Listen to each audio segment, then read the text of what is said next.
Yes, sir. Yes, sir. We are live. No audio checks, no nothing. No loading screen, no none of that. Welcome to the live. I'm waiting for y'all to start pouring in. How y'all feeling today? I just got a notification on my own phone that we are live. There we go. Where y'all at tonight, man? I know it's a Sunday night. Okay, cool. Sounding good, sounding good. How we feeling tonight? Welcome in, welcome in, welcome.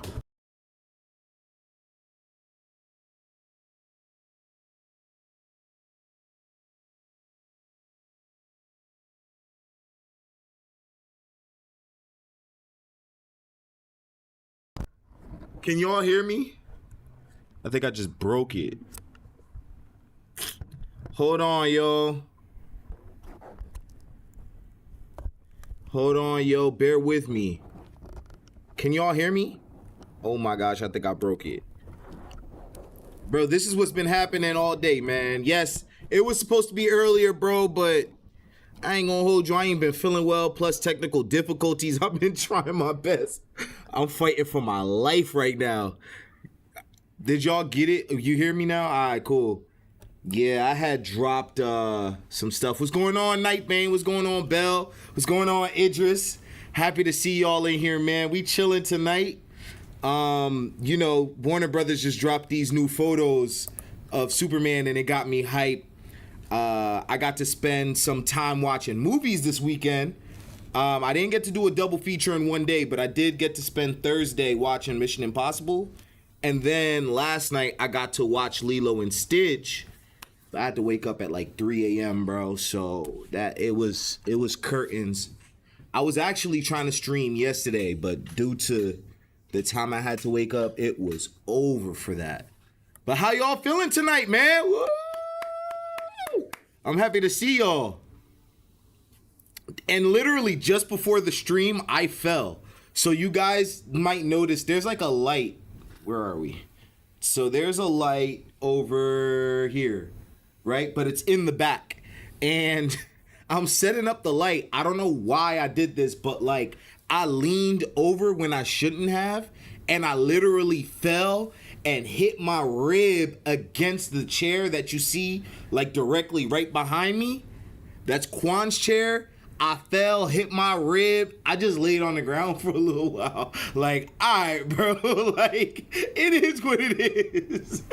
I just had to take that L. I'm just glad I didn't, like, really hurt myself. Because I could have, like, twisted my foot or something. But how y'all doing, man? Enough about me. I'm happy to see y'all. Whoo! We're alive. We're here. You feel me? We're on stream. It's going to be a great stream today. I have a lot to say about Lilo and Stitch, and like I finally came to the conclusion on why the Disney films feel the way they feel. You know what I'm saying? But yeah, how y'all feeling tonight, man?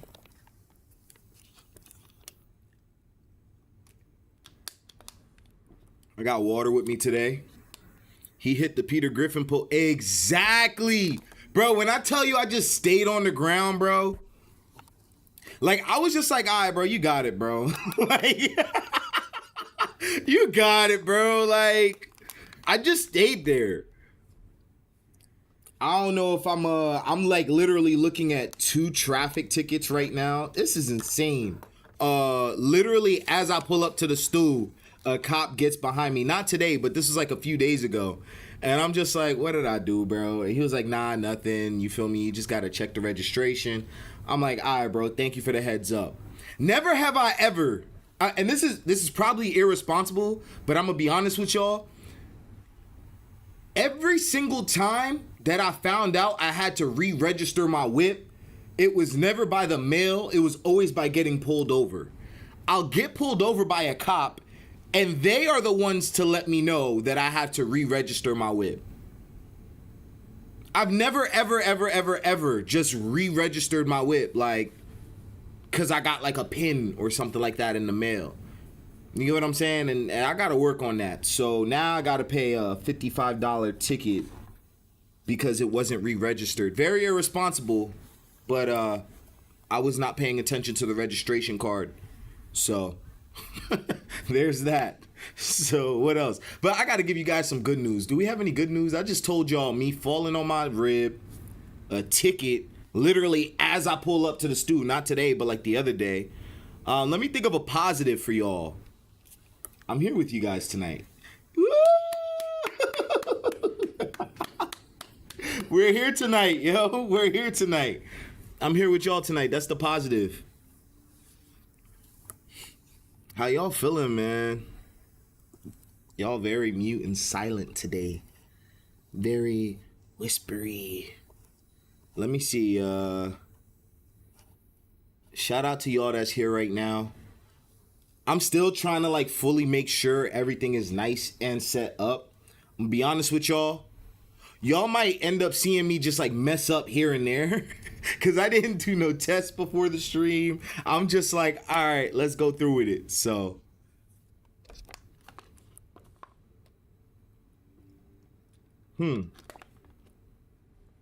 I did want to show you guys a video before we start. I saw a video earlier today of like a Secret Service vehicle window, and I kind of want to show y'all. But would this demonetize the stream? Not that it matters, but what I really mean to say is, would it get the stream taken down or like suppressed? But Secret Service versus Secret Service window versus bullets. Let me find this for y'all. Oh, now I can't find the video. Dang, this thing is 16 minutes long. I saw the short. But currently I have a feature that has the shorts turned off, so I might not be able to find it. Could glass on a Secret Service vehicle stop a bullet? That is the question that we are going to find out today. We have a gigantic pane from a... Just started watching Brightburn? Wasn't that written by James Gunn? You know, I've never seen that film still. And I remember when it came out. Tired right now, but putting in extra hours trying to move soon. Unfortunately, can't stay for long since I'm about to sleep. It's all good, Belle. It's always good just seeing you pop in, bro. I appreciate you. Don't worry, we're going to have clips for you to watch. The stream's not going anywhere. I'm going to have this up for you. Yeah, don't worry about it, man. Brightburn. But I do think that was written by James Gunn. Let me triple check. That's like the evil Superman story, right? 2019. I remember when this came out. Director David Yaroslansky. Who wrote it, though? Rated R. It only made $33.2 million, bro. And I don't mean to say that in like a bad way, but like, what in the world? Let me check out its Wikipedia. Written by Brian Gunn and Mark Gunn. Produced by James Gunn. Wait, so James Gunn has more brothers? Yes, he also wrote Super. I remember him writing Super. So like I love writing and I love reading. And one of the people that I was like really looking into was James Gunn a while back ago when it came to writing, because I like how James Gunn, okay, I guess we're not watching the Gunn video right here, but I guess we're just gonna pull up this right here, this Wikipedia for Brightburn, I guess. One thing that I like about James Gunn is how he's able to fit emotions with comedy. I'm seeing here it says written by Brian and Mark Gunn. I'm assuming those are his brothers. The only Gunn I'm familiar with is Sean Gunn. Gunn did a lot of work for the company Troma. Okay. And I really like watching James Gunn talk about his writing process. And one of the things I remember him talking about was the movie Super and having a lame guy be a superhero, which that actually tends to be his signature. You know what I mean? Like, what if a lame dude was a superhero? What would happen? You know it's a James Gunn film when his wife's in it. Wait, she was in this? She was in this one? Probably his ex-wife, right? That's when I know. LMAO. Yeah, I still have to... So, I'm literally behind on James Gunn movies. I'm new to James Gunn. Like, compared to probably you guys and a lot of other people, I'm like... How do I put it? Do I want to say no? Because I've seen. Am I new to James Gunn? No, because I've seen the Scooby-Doo movies when I was younger. So my first James Gunn movies were the live-action Scooby-Doo stuff. I remember having that on DVD, and those were some cool movies. I wouldn't be able to tell you the plot right now. All I remember is like an airplane, Scooby-Doo with like a hat. I remember Velma. Who else? Like, what else? I remember a lot, but not a lot. You know what I mean? But yeah, Brightburn is definitely something that's on my list before we get to the actual Superman movie itself. I'm very excited about that, to be honest. Yeah, same.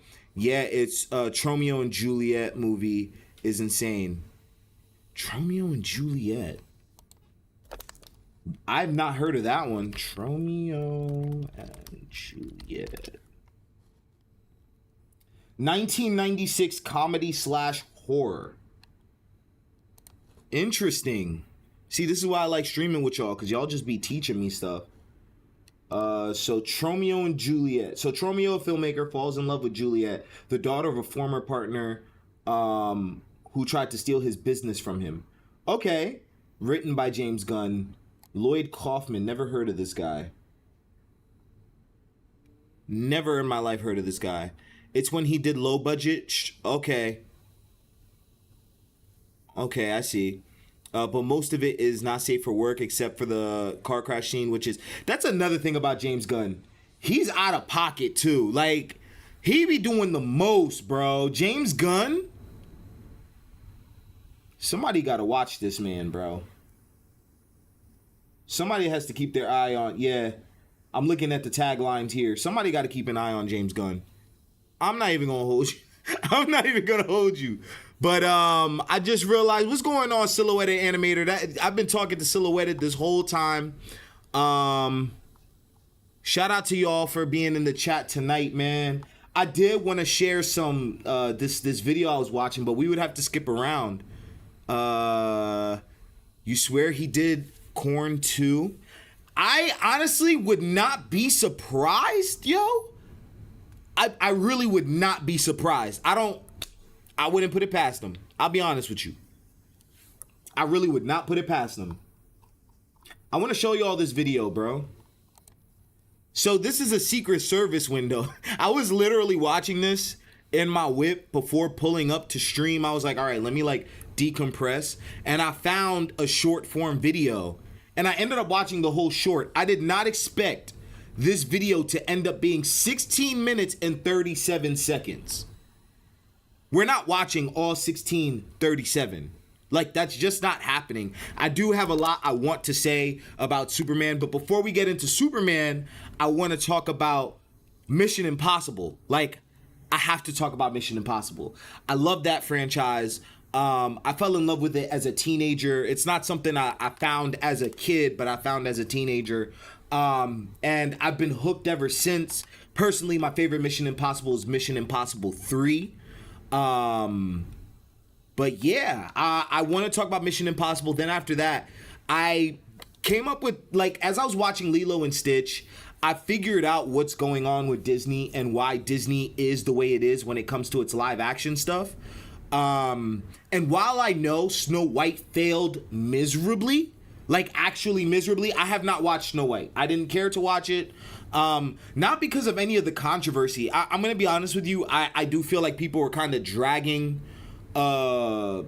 Shorty, what's her name again? I do feel like they were dragging her a bit much, even though she was being annoying. But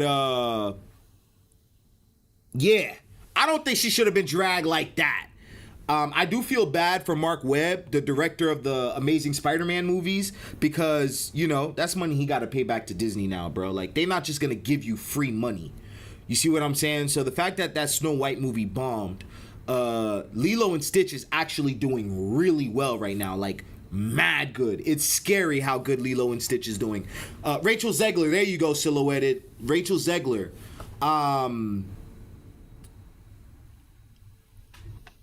Yeah, Lilo and Stitch, I had a lot of thoughts on it because I also think that's one of the earliest memories. I want to say I saw it in theaters, but Stitch was a character that I always found cool as a kid. And I'm going to touch on that a little bit later, but his character design was always so distinct. And I don't know, he's somebody I think about before Ben 10. Like, Ben 10 had some really cool alien designs too, but Stitch, I think Stitch is like a pioneer, bro. Like, we got to give Stitch a little bit more credit. I remember we did like an unreleased video. I don't think I'd be able to find it on stream for you guys right now. It's hidden somewhere in my folders. But Quan and I actually ended up doing a reaction to a death battle of Stitch versus, maybe we should watch that instead of this gun video. You guys let me know which one. But I really liked Stitch as a kid. Not only do I remember really liking Lilo and Stitch, the movie, I remember the TV show. And they had this game where, like, they had the number on the ball. You guys know what I'm talking about, right? And, like, there were different versions of Stitch and aliens. I know I'm not tripping, but it was the coolest thing ever. I think that's one of the coolest things that Disney has ever done. Let me see Death Battle Stitch. Let me just type in Death Battle Stitch and see what happens. Death Battle Stitch. And so Stitch versus Rocket Raccoon. This episode is sponsored by BetterHelp and Mint Mobile. I feel like Snow White's hate overstretched when it's just a mid-tier movie, probably. I feel the same about Batwoman, other CW stuff like Gotham Knights. Very mid, but not an abomination against God. Exact silhouetted. This is why I think we mesh well. Because, like, and we spoke about this on one of the streams. Like, I technically don't think we've been getting bad movies the way people... You know what? Let's go on this rant. Oh, my goodness. Nothing is, like, focused. How about we go down this rant? Silhouetted, you got me going. You got me going. One of my biggest pet peeves that I've started to realize, I'm going to say as a movie fan, as someone that just loves movies and wants for the best for all movies, to be honest with you, even if it's Disney, one of the most frustrating things is hearing people say there are no good movies anymore. And then you ask the question, and I don't want to make it seem like it's some privileged thing, because one of the things I try to do with this stream is to let people know that movies are starting to become more accessible. I actually just read an article today saying that AMC is thinking about slashing their movie tickets in half. That way more people could end up going to the movies, which means that AMC will make more money. And so it seems like AMC movie theaters, AMC movie ticket slash. So it seems like what's going on is that AMC, I just found the article. I don't know if I'm going to be able to find it, but it's okay. I'll just tell you what I remember. AMC's been trying to make a deal with these movie studios because when your movie gets an exhibition at a movie theater, you have to split that in half. Too many lines on the Superman suit. We didn't get there yet, Marvin, but welcome to the stream. When we're talking about movies, a lot of people will say movies suck, but then you ask them this one simple question, and I've had this happen to me at least, I want to say 6 times in 1 week, because I make it an effort to talk about movies even though I'm like not online. Like, I love movies, so I start these conversations. Silhouetted says, and hopefully it doesn't bring me down a tangent, but Silhouetted says, my whole thing is that there's an audience for everything. I wouldn't tell someone not to watch it unless it's a harmful propaganda. Snow White is not harmful propaganda, LOL. Exactly. So, like, let me continue. Yeah, exactly. So you ask people. No, you're good, Marvin. You're good, Marvin. Welcome. So I make this effort to talk to people about movies, and they'll say, movies suck nowadays. And you ask one question. Here's the one question. Are you ready for the one question? When was the last time you've been to the movies, and what was that movie that you watched? They'll probably say something along the lines of Oppenheimer. They'll probably say something like Get Out, Nope, more recently Sinners. All good movies. But it's like gonna be like one movie in a year, right? And then what'll happen is, and again, I don't say this to be elitist, but then you'll hear them talk about TV shows. And the beauty of TV shows is that I could admit what's happening is that TV shows are leading the charge because that's where all the original stories are starting to go. But my issue with TV shows is there's almost always going to be a pacing issue. Almost always. And it angers me because as of right now, I've enjoyed The Last of Us. But right now, my only issues with The Last of Us has been what? Pacing. And so let me, step back a little bit. You asked them when's the last time they've been to the movies, and you use something as soon as last year. Last year, you had movies like, and I almost missed this movie in theaters, which is the crazy part. TV shows are also easily accessible. But now watch this, and don't worry, I'm going to get to that point. You had movies like The Substance. You had movies like Strange Darling. And you guys already know how I feel about Dune. Oh my goodness. I think I'm ready to say I think Dune is going to be, Dune Part 1 and 2 is going to go down as some of the best films of this decade. Of the 2020s, Dune is going to go down as some of the best. And we got that last year. I watched that movie at least 6 times in theaters. I'm not even gassing. I got the IMAX poster right there of Dune, and I have it covering the Star Wars poster. Because after watching Dune, I realized, see, this is what I wanted from Star Wars when we get drama. Idris, don't get me started. Idris? I feel like we had this conversation before. Idris is trying to get me to crash out. Idris, don't make me crash out. I'm going to keep my cool, gang. I'm going to keep my cool, guys. I'm going to keep my cool. Idris is hilarious, bro. I feel like we had this conversation before. Dune is up there as a very great movie, and I could tell you why. I'm surprised I haven't made a whole video essay on Dune, but like, if you're really paying attention to Dune, the cinematography, the direction, the story, the writing, the acting, if you look at it across the board, it's a phenomenal piece of filmmaking. Like, as a filmmaker, I just have to sit back and admire it, right? We got a lot of good stuff last year. I say all that to say AMC, at least, has been trying to make the movie theaters more accessible.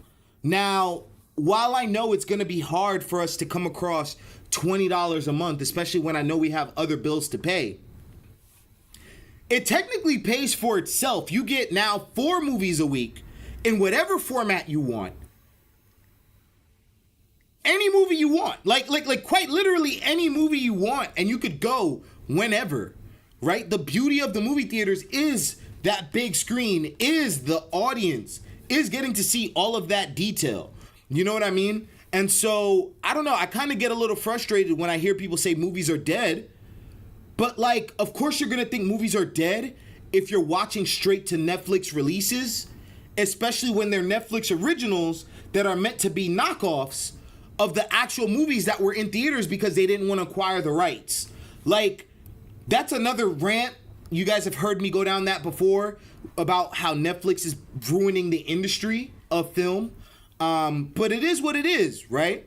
So yeah, AMC is looking to cut their prices in half, including Wednesdays. So it would be Tuesdays and Wednesdays that tickets are half off, which I think is pretty dope. And I think it should give people like a little bit of a push to want to go watch movies again. I think I want to make an emphasis going forward, like whenever we talk about movies, letting you guys know, like, hey, is it worth watching online? Is it worth like just waiting till streaming? Like, I'll admit, Lilo and Stitch, I did not watch that in Dolby. I did not think that needed a Dolby watch. Final Destination, I ended up watching it in, I think, IMAX. There was literally no need to do that. Like, there are a lot of movies right now that are just using those premium formats. You get what I'm saying? So yeah, so Marvin says, I think some good movies are hidden. The drama movies are not really well known until Oscar season. People mostly want to see franchises in theaters. That becomes another issue, but yeah. Nightbane says, I feel like superhero / comic book movies fucked with movie interest a bit. Definitely, I agree with that. Yo, sorry to interrupt. Heard a loud thunderstorm bang out outside. Storm's coming. LOL. See you in the replay. Hey, bro, you be safe out here, please. Please be safe out here, dude. Oh my gosh. No, don't worry. I know what you meant. Replay. Please be safe out here, Silhouetted. Oh my goodness. So yeah, that's my little rant on movies, because I've had this conversation so many times with people, like in just this 1 week alone.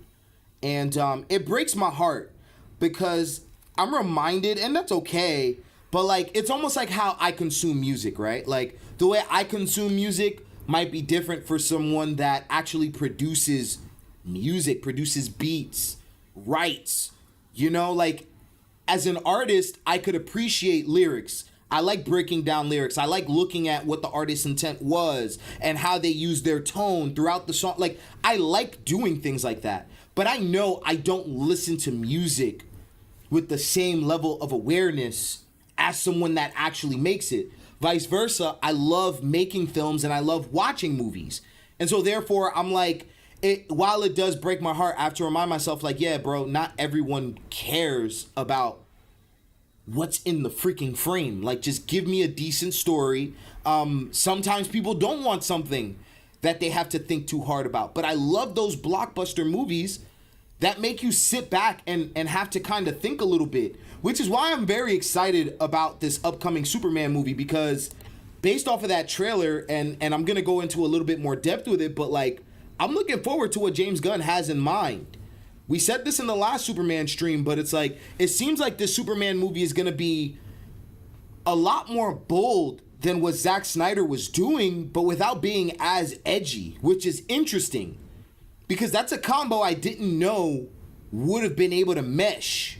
You know what I mean? But here's the video right here of Rocket Raccoon.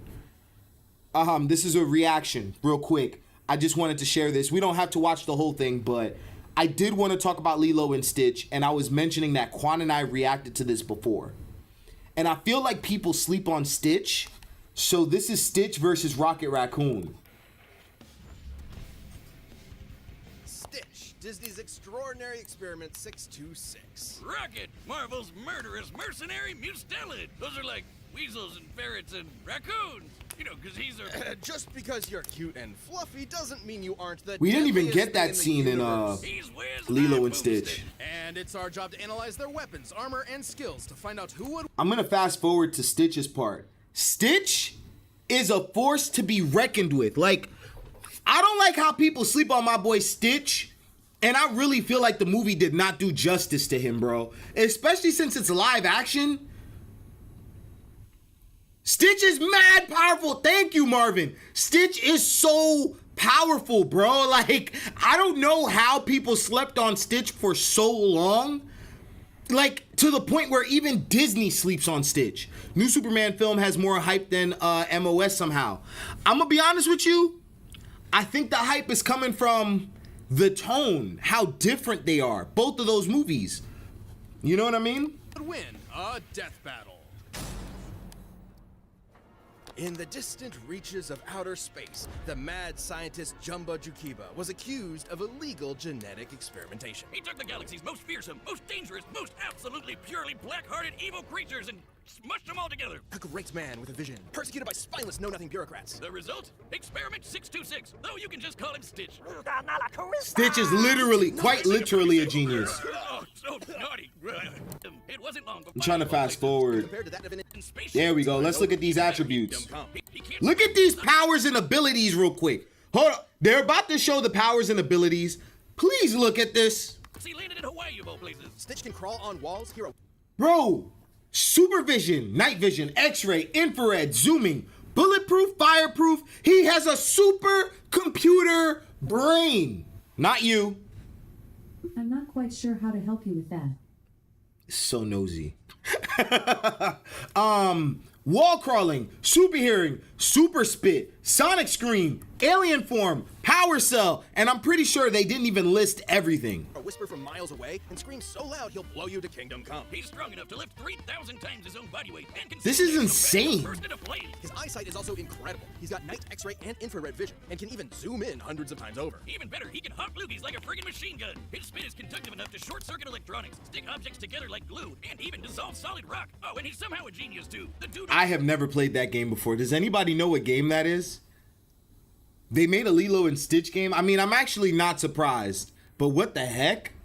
knows molecular physics and can build entire mech suits and spaceships out of junk in seconds. You wouldn't think it from his everything, but Stitch is a genius with a brain comparable to a supercomputer. The world's most supercomputer right now is Hewlett-Packard's Frontier, which can make 1 quintillion calculations a second. Comparing Stitch to Frontier is frankly a massive lowball. See, Stitch was programmed to have Jumba's own intelligence, and Jumba's IQ has been compared to that of an entire galaxy combined. I have conducted my own genetic analysis to determine. This is crazy, bro. This is crazy. Like, and my thing is, like, I do think the OG animated stuff goes in depth on Stitch, but like they don't really start to go in depth on Stitch until like the TV show. You know what I mean? And I just feel like they had an opportunity to do that with the live action. And Stitch's alien Trust me, we're gonna get into it. progenitors. His DNA includes traces of the manglioid of Meridian 4, the goo goblin booger beast, the people-eating pus monkey, the deadly disemboweler, the boiling tongue-oid, and the bottom-feeding scum sucker. It sounds like your ex-wife. Am I right? No, Wiz, what the hell? That's such a What the messed up heck? thing to say about her. Be better. I'm so disappointed in you. You can make those jokes when you start paying the alimony. Well, Stitch's incredible buffet of alien DNA is supported by... Then he has an in his arsenal? body, fueled by the energy of 2 colliding planets. Huh? Colliding Bro, planets. what? Yo, hold on. No. Ben 10 versus Stitch. But I'm talking about young Ben 10. Young Ben 10 versus Stitch. Who y'all got in a fight, bro? No, and I'm being so serious. Young Ben 10 versus Stitch. That TV show was so good. Good times. Yo, great times. You guys remember the sandwich stacking game? Hold on. I wonder if there's like an internet archive of the Lilo and Stitch sandwich game. Lilo and Stitch sandwich game.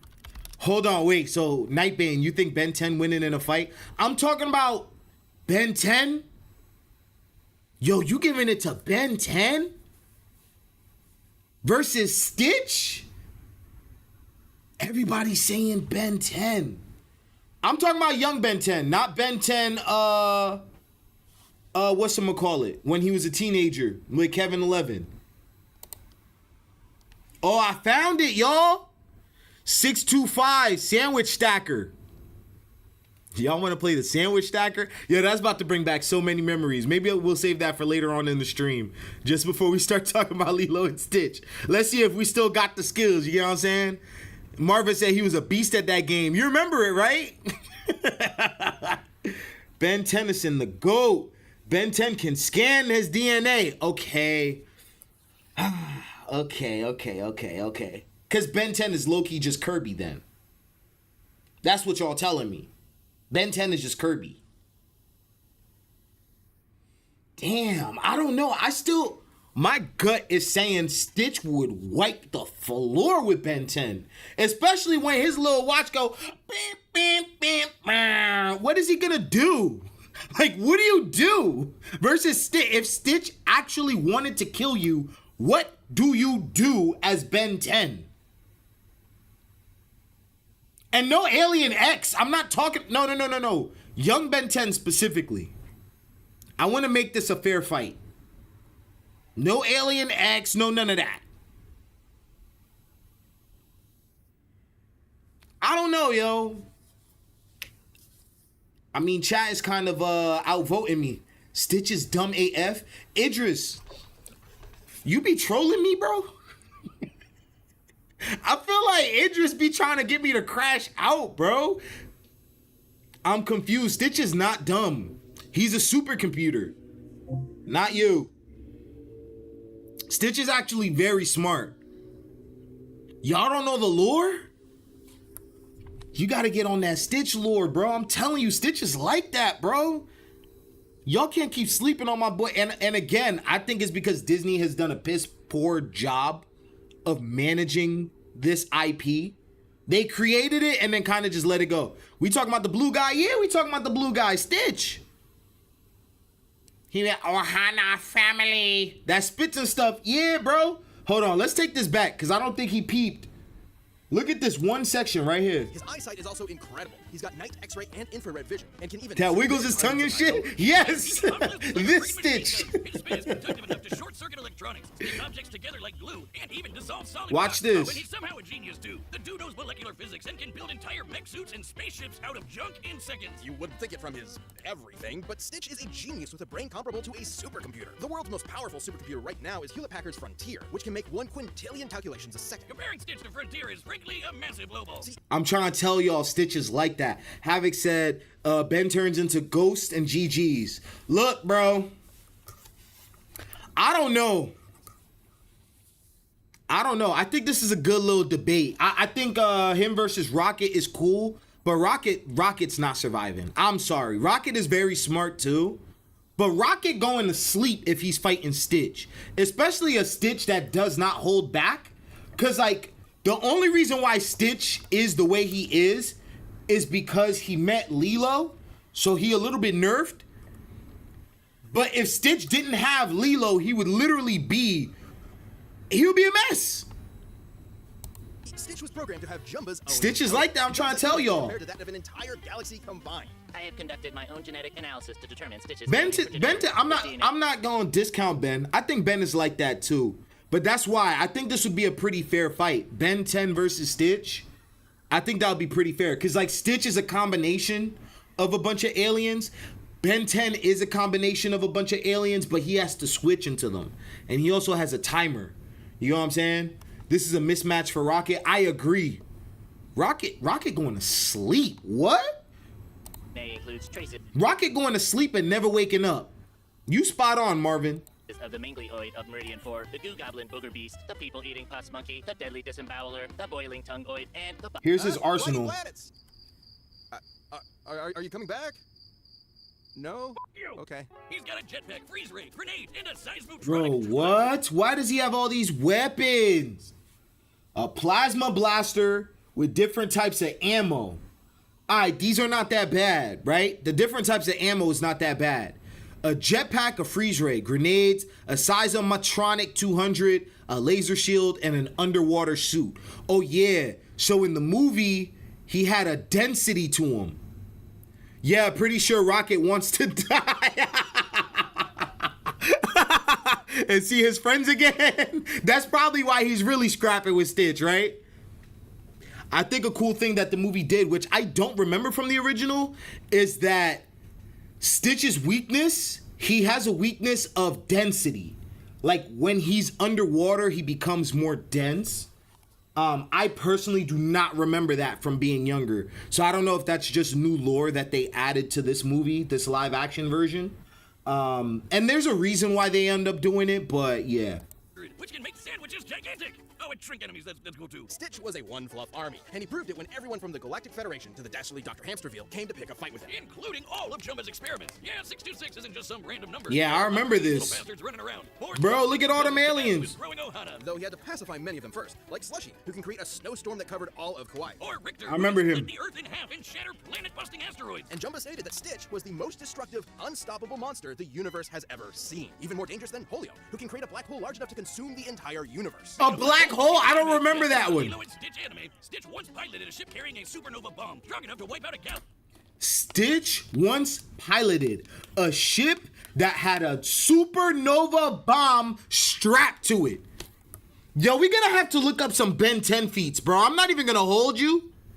We're gonna have to look up some Ben 10 feats, bro. Stitch lore is something I never thought I'd be learning today. I'm trying to tell y'all can't sleep on Stitch. Bro, there's property. Power Rangers is doing a better job now. But there's a list of properties that I need these companies to do a better job with. Ninja Turtles, OP, but I do not think Nickelodeon is managing them well. Stitch, Disney kind of just forgot about him, and cool, we got a live action, but he could have been way more popular and transcended the whole Lilo and Stitch. Who else? I'm gonna give it, what's going on, Eddie? Hell Kalex, man. Who's another character? Or another, Transformers is cool. Transformers is doing their thing. But Power Rangers, for a very long time, there's no reason why the Power Rangers should not be a multi-billion-dollar company. Like, yearly revenue, billions of dollars. And I'm not even gassing. Like, these companies are mismanaging their IPs, and then they want to go out and try to recycle stuff that wasn't working to begin with. That's another rant that I'm not ready to go down, that I don't want to have to go down. But yeah, Disney sleeps on their own character, Stitch. Galaxy and flew it into a black hole. It and the black hole both exploded on top of him, and he popped out. So hold on. So it notes that the strongest of Jumba Jakuba's experiments helped to find a home for 624 other experiments. 624 other experiments, my fault. 1 million degree black belt?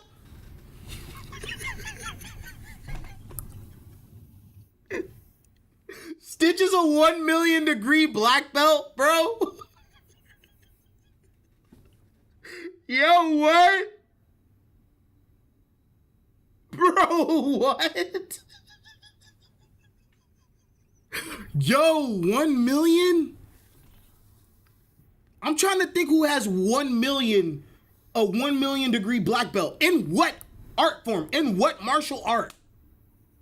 John Campia said Power Rangers is a dead franchise because it's being mismanaged. It's not a dead franchise. I could tell you that right now. He's probably not a Power Rangers fan, and that's fine. But, like, Power Rangers is like that, bro. Like, Power Rangers is really like that.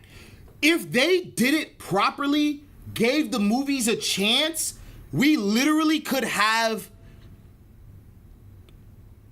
I don't want to say something that rivals the MCU Avengers. And I'm talking about, like, when it comes to popularity. Before the movie, Stitch is still popular, sells a lot of merchandise. Yeah, because he has some great character design. That's the thing. Stitch has great character design, but, like, that's pretty much it. And we just have whatever surface level. You know what I'm saying? But yeah, that's the company's fault if Power Rangers is a dead franchise.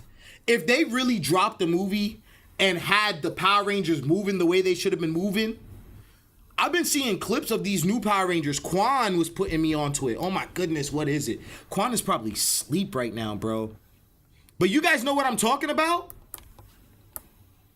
The Power Rangers where it's been a clip going around where they're like, it looks like an actual anime. But anywho, threw a giant laser into space, survived being inside of 2 black holes, saved the universe numerous times. Like, these are Superman feats. Same thing, Netflix's showrunner Devil May Cry as well. Yo, don't even get me started on that. Yo, Quan is a huge Devil May Cry fan. Huge Devil May Cry fan. How do you guys feel about that show? I haven't watched it. How do you guys feel about Devil May Cry? No worse for the wear, you know, like you do. Another time, he piloted a ship to a different black hole in less than 2 minutes. It's unclear exactly how far this was. Yo, but this the guy's average OP. distance to stars is about 5 light years. That means his ship would have had to have been flying at over 1 million times the speed of light. And when he's filled with love for his Ohana, the power cell inside Stitch surges incalculably. See, I don't remember all this. So love makes him stronger. Who had just defeated 4 Stitch clones on his own. And Stitch Why does this look like annihilated him. Pokemon? He knocked Dark End into outer space so hard he dislodged the This looks like a space Pokemon station, battle. You know, like you do. He's even managed to worm his way into completely different Disney properties. Oh God, we don't have another Deadpool on our DMC wasn't bad, not gonna lie. 2017 Power Rangers movie design was trash. Yeah, that's debatable. The costume design, that's very debatable. Bruh, this Stitch guy is Sentinel. Yo, Stitch is a mess, bro. I'm gonna fast forward it. They about to go through Rocket's feats right now. And Rocket is pretty dope, but like... ELP.com/ Do y'all want to see Rocket's feats? I think it's only fair. Let's see Rocket's feats too. Somewhere in the Black Mountain Hills of Dakota, there was a young boy named Rocky Raccoon. Rocket, not Rocky. That's the Beatles song he's named after. Well, I have wasted a lot of time on some very specific research. Rocky In fact, Raccoon. It's just Rocket. Despite his startling resemblance to the I resourceful think- dumpster diving mammal. Before we get into Rocket stuff, let's talk about the Power Rangers for real, for real. That's something we don't talk enough about on this channel anyway. So F it, let's do it. The 2017 Power Rangers. I'm about to pull it up on IMDb also. Power Rangers go. There's a light in the distance. We see them coming closer. Yo, you know what's crazy? I remember Power Rangers Dino Thunder. And I remember sometimes they would have the reruns of Dino Thunder. And my cousins and I would watch that.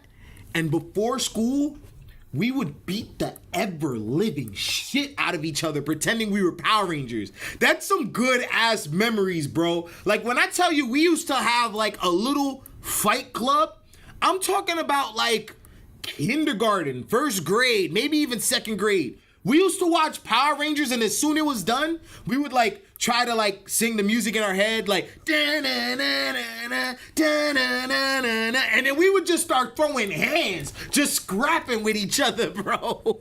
Oh, man, good times, good times. But, damn, 5.9 out of 10? Y'all hated 2017 Power Rangers like that? Damn. Which rating tone needs exactly? What do you mean by that? Bro, A24 could probably make a good Power Rangers film. I do not want A24 touching Power Rangers at all. The reason why is I don't see A24 managing Power Rangers properly. I don't know how else to put it. Not A24. I just think we just need a competent producer. That's all we need. We just need a competent producer. That's all. Just let everyone know gets Hollywood ruined every time. So we were talking about the suits, right? I don't think these suits are like bad by any chance. Like they're upgraded versions of what we got as kids, right? But I don't know. The film low-key lacked aura. Do I agree with that? I'm trying to remember the film now, yo. Probably didn't has charms too serious. These suits do look kind of ugly, bro. I ain't even gonna hold you. What was I thinking back then? I'm trying to think about what I thought back when I first saw it. You know what I mean? These suits look crazy. Like, they're not ugly, but they look so clearly CG. A24 making an Elden Ring movie, by the way. Yeah, I was debating on if we should talk about that on stream. And a lot of y'all know Alex Garland has created my top 10 of all-time favorite movies, Ex Machina. So I guess that puts him down as a goated director in my book. And while I think he's a great director, I do not think he is the right person for an Elden Ring movie. I'm just being honest with you. Nor do I think A24 is the right studio for it, but I could understand why they're doing it. Again, on streams before, we've spoken about how A24 is just currently going around acquiring IP. In the Death Stranding video that we have on the channel that I put out maybe a month and a half ago, I broke down why A24 is moving the way they're moving. And yeah, Elden Ring is a part of that push to, you know, get more movies involved. So yeah, I don't know. I while I love Alex Garland, I think someone like Gareth Edwards would have been a much better director. It's kind of messed up, right? But someone like Gareth Edwards, I think, would have been a much better director to direct an Elden Ring movie. Who's somebody that does fantasy? I honestly, just because it's the first thing that comes from the top of my head, nah, I'm not going to say it. I take it back. I'm going to say the name, but I'm going to take it back. The director of the most recent Dungeons and Dragons movie. Like, I'd like to see someone that's done fantasy before for something like Elden Ring. I just think Alex Garland is going to lose the plot. Lately with his movies, I feel like that's what he's been doing. I did like Warfare, though. I think Alex Garland is a strong director when he sticks to realism. And therefore, A24 is a great pair for that, but not for Elden Ring, bro. And this is coming from someone that adores Alex Garland. I've seen all his films. Again, I love listening to all of his interviews, especially when it comes to writing. He's very inspiring, like by the time he was 25, he already had a book published called The Beach, right? And that's what also propelled him into writing movies. So he's a dope dude, but yeah. By the way, didn't you see Street Fighter movie casting? Whoa, we got a Street Fighter movie coming up? You talking about Mortal Kombat or Street Fighter? Eddie, you talking about Mortal Kombat or Street Fighter? Yo, these costumes don't look that good, bro. I ain't even gonna hold you. It just looks fake. I'm looking back at this, and while I remember enjoying the movie, this is not it. Oh my gosh, I was in love, / still am, with Naomi Scott.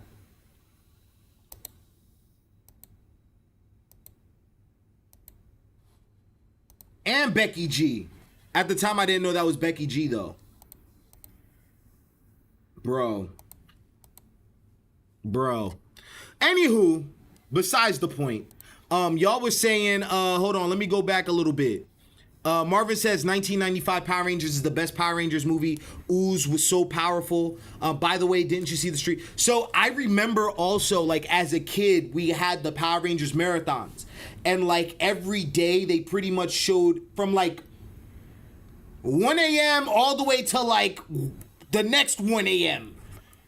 Becky G is fine as F, bro. I love Becky G. Y'all about to get me on the wrong tangent. Both Naomi Scott and Becky G in one movie is crazy. Because both of those women, let me stop. Come on, Marvin. You getting me down the wrong train of thought. Wrong train of thought. Wrong train of thought, bro. Damn, where was I? Becky G enters the conversation, and all of a sudden shoot. What was I saying, yo? Oh, the Power Rangers marathon. Yeah, Power Rangers marathon. That's it. I'm going to leave it at that. I just remember having a good time watching all the Power Rangers, and then in the end, they would show, like, some of the Power Rangers movies. I feel like maybe if they did that same DNA on the big screen, it could have performed a lot better. I think Power Rangers is one of those IPs that does not get the credit it deserves, and it's because of mismanagement. Street Fighter movie looks like it has potential. Okay, looks like I'm gonna have to look into the Street Fighter movie. Street Fighter movie. Looking actors casting. I'm only seeing the 1994. Oh, there goes Deadline. Okay.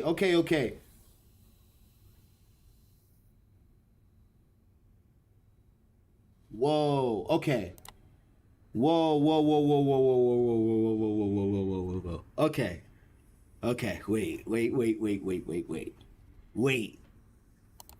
Wait.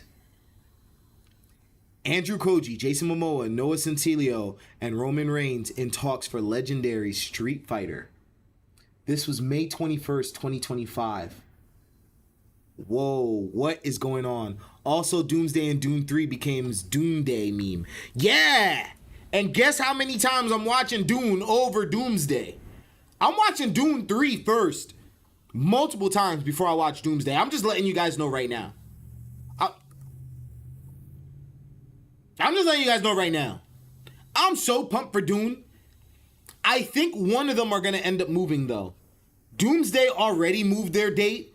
I don't know what they were thinking they were going to release it so early.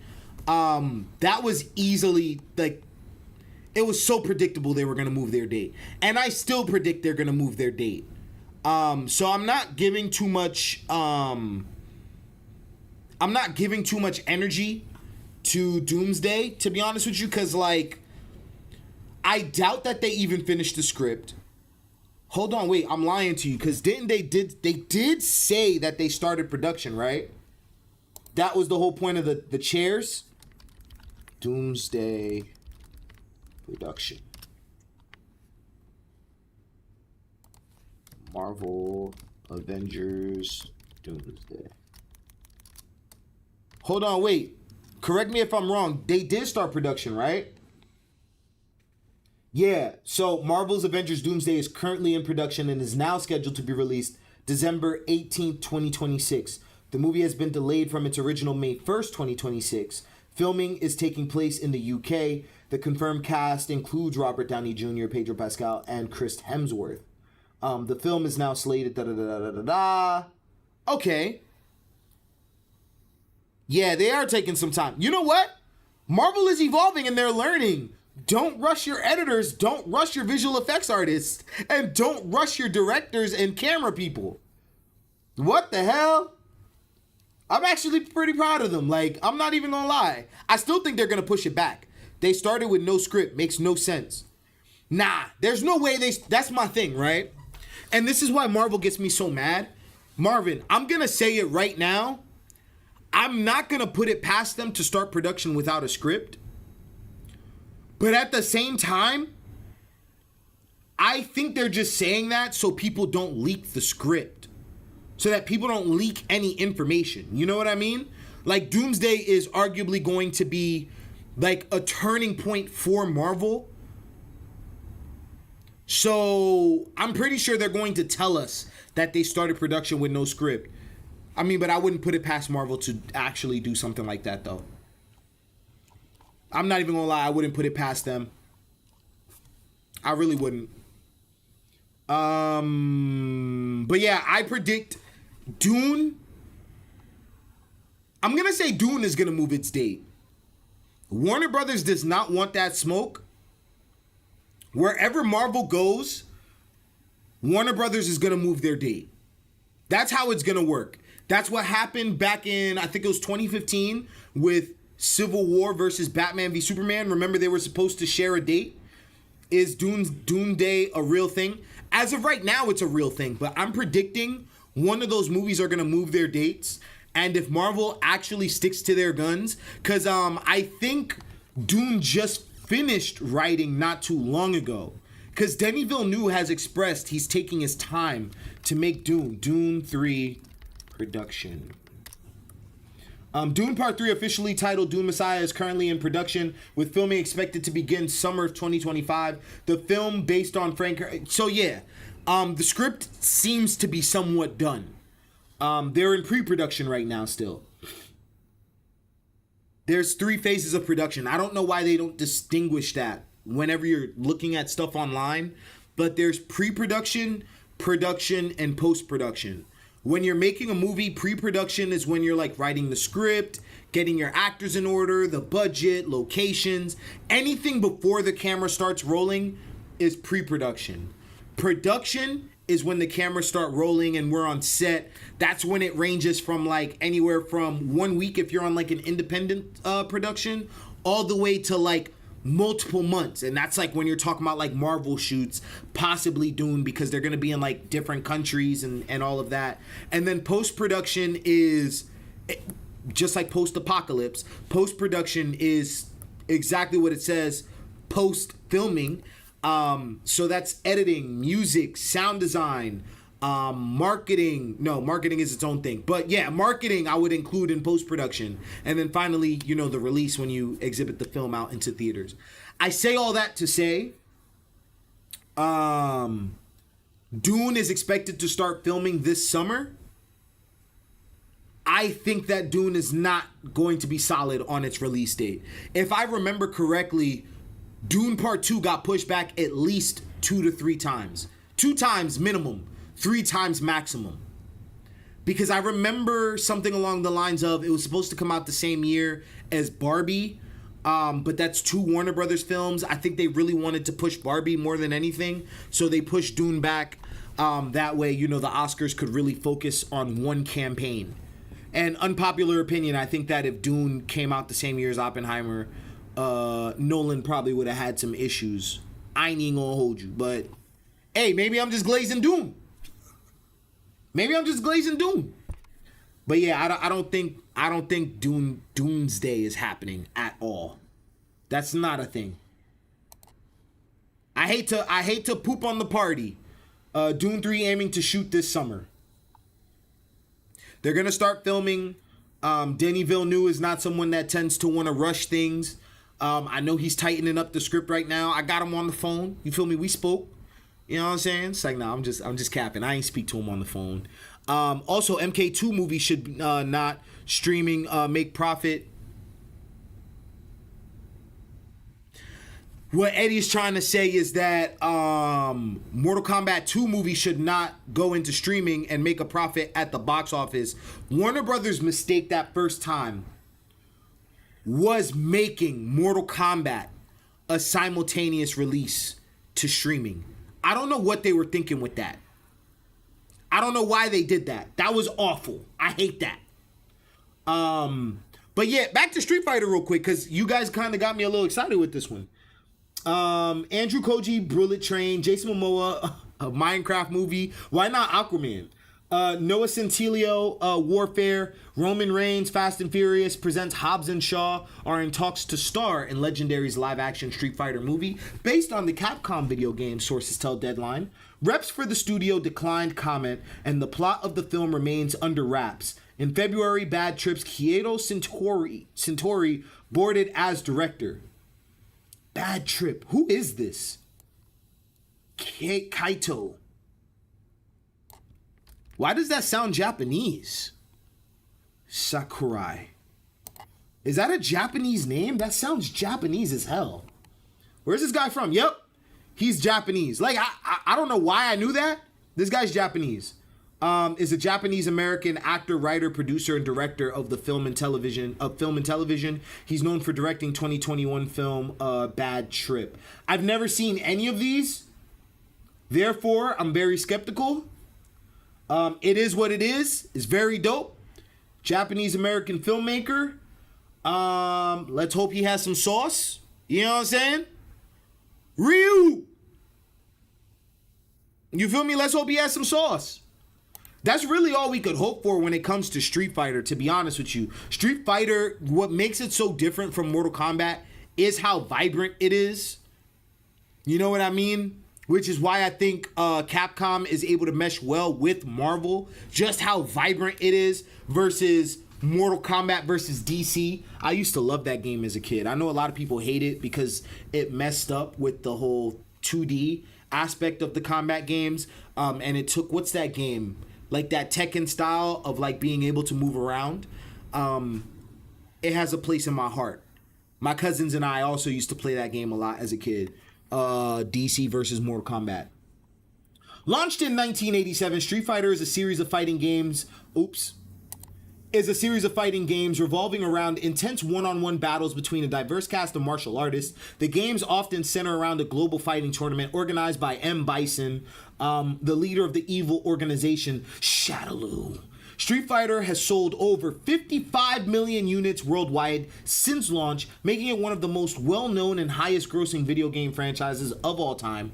Known for roles on the series Warrior and Gangs of London, as well as films like Bullet Train and Boy Kills World, Koji will next be seen starring in the to-be... Oh, Boy Kills World was really good. Now, if they got that director for Street Fighter, we're talking about a whole different ballgame. Batman was a beast in that game, but my main was Sub-Zero. But Batman was a force in that game, bro. You remember, right? The Rock could play a good M. Bison.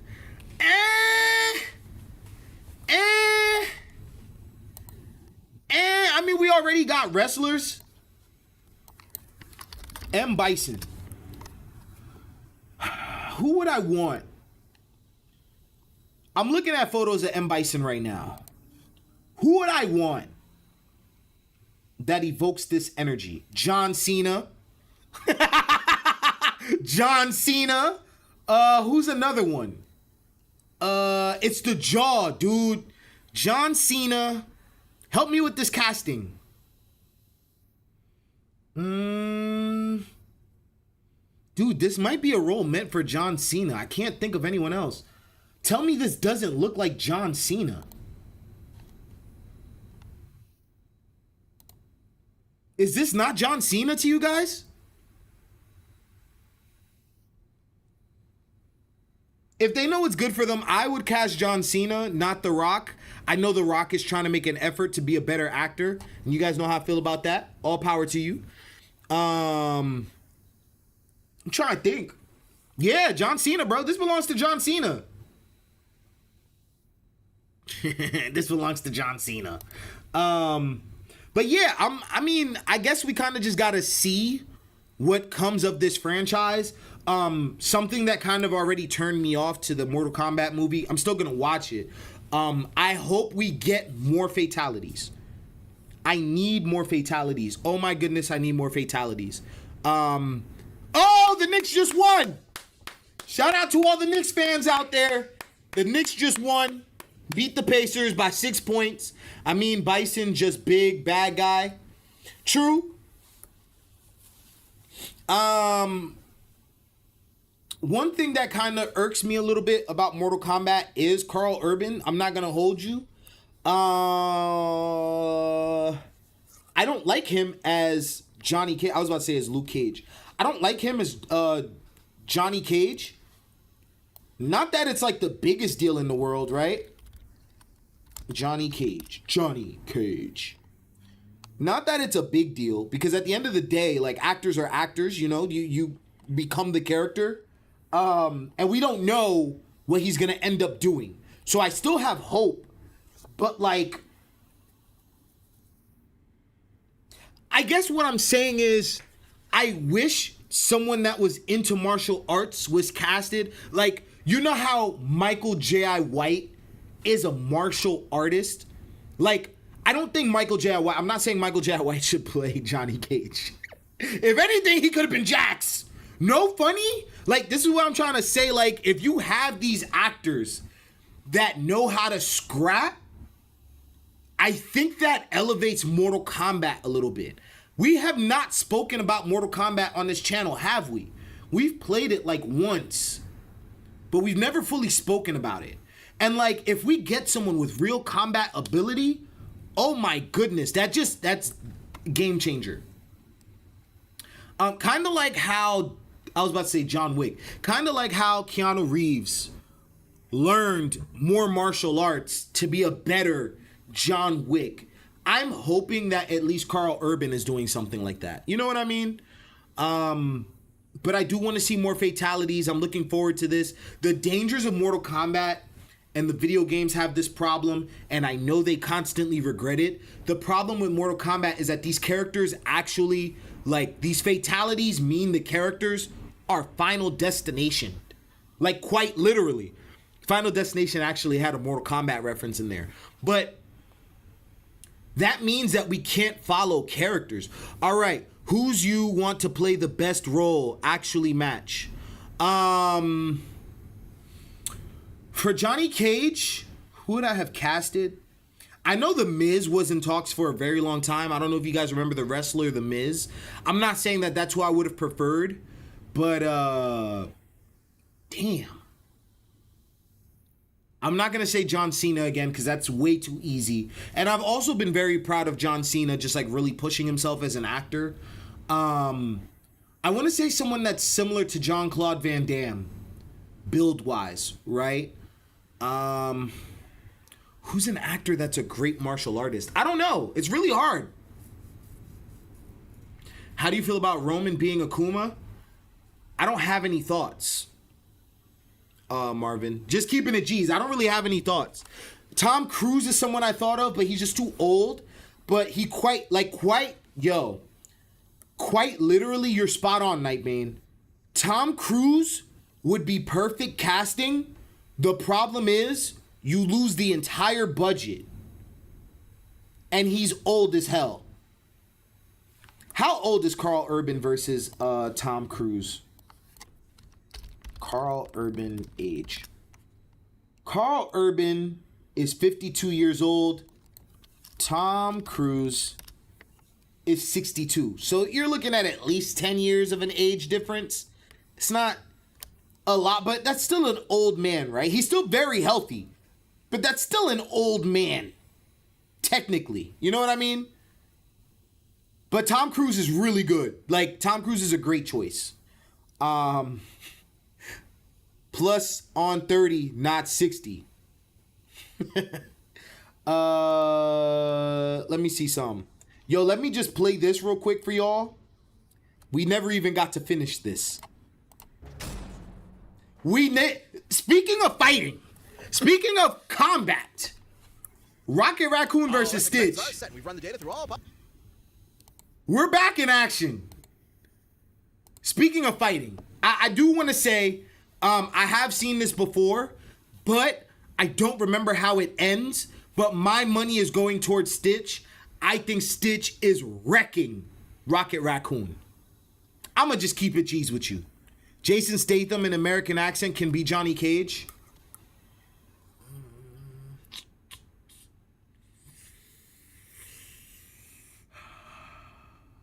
I'll give him Kano.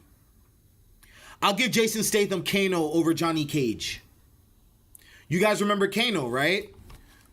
Before we play this video, let me pull up Kano. Kano is already casted, but Kano Mortal Kombat. I think this is a much better fit for him.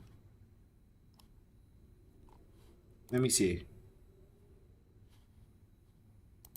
This is a much better fit. Especially this version of Mortal Kombat. I think that's who Jason Statham could play. Personally. I think that would be a good fit. Possibilities. It's time for a death battle!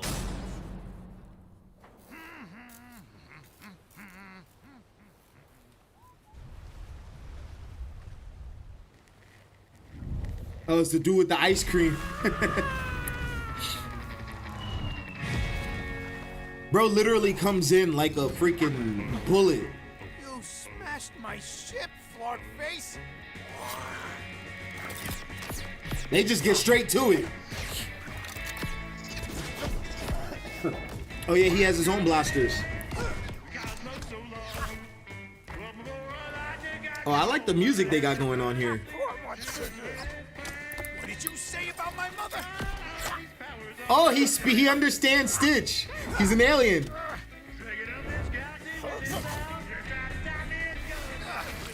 You disgust me. Bro, I'm telling you, Stitch got them hands, bro. Y'all sleeping.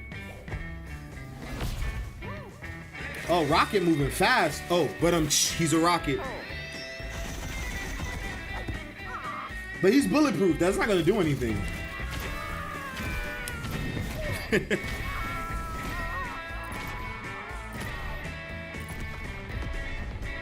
And Rocket's just kind of standing there. If Stitch finds him, it's over.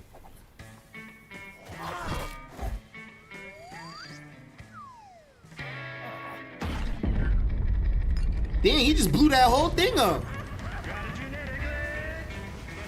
Oh, he learned how to surf? Yeah, I think that whole density thing was something they did just for this live action movie. I don't remember that being his weakness. Gonna need a bigger gun.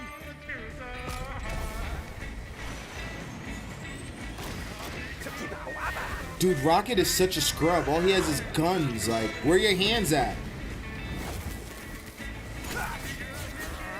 He got the shield up. Come to Papa.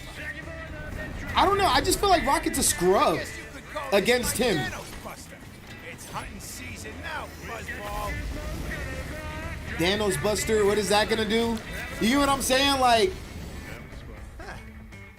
Stitch can't be dead. Stitch can't be dead. Wait. Hold on. So does he have that density thing? Huh?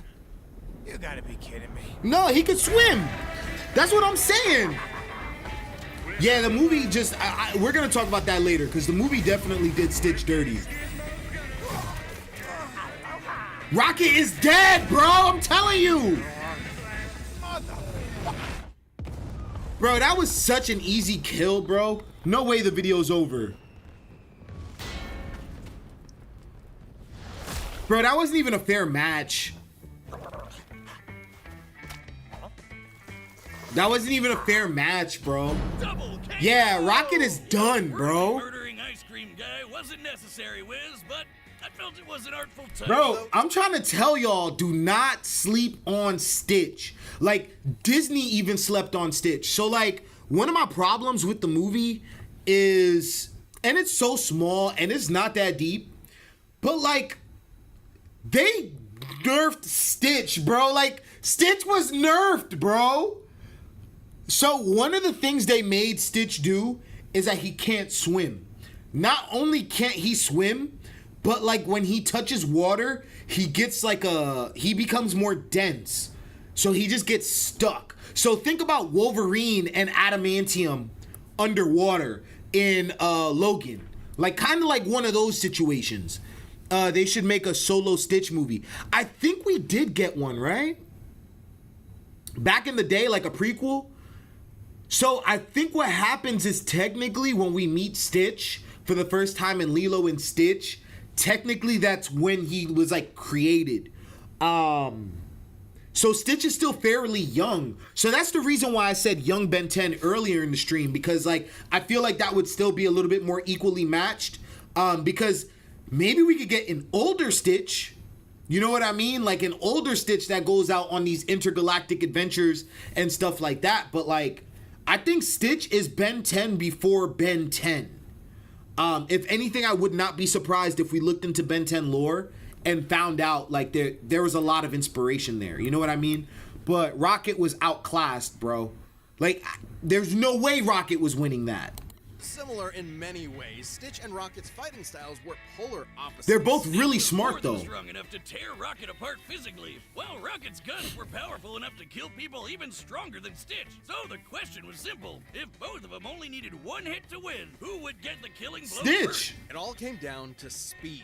Rocket has dodged lasers, and his guns could operate down to the picosecond. Yeah, 1 trillionth of a but- second. But Stitch's supercomputer brain could operate down to the Tryna quintillionth tell of a y'all, second, bro. a million times faster, at minimum. And his ability to pilot that ship at over a Dude, million he's so times the OP, speed it's of not light fair. meant that he more than had the reaction speed to Which is dodge why they anything probably Rocket nerfed him in this new Rocket's movie. technical brilliance meant he could keep Stitch at bay with tricks for a while, but he couldn't reliably seal the deal. Despite being a little blue goblin, Stitch usually stays level-headed in a fight, whereas Rocket can be way Yeah, more Stitch just be vocal. having fun. He just like Stitch is scrapping just to probably scrap. even smarter, considering he has the combined IQ of an entire galaxy. One slip up from Rocket is all Stitch would Combined need to end IQ the of an fight. entire Rocket's galaxy. arsenal was absolutely bonkers, to be sure, but Stitch's superior speed, physical strength, and unbelievable intelligence gave him the win. Looks like this Rocket's blasting off again! The winner is...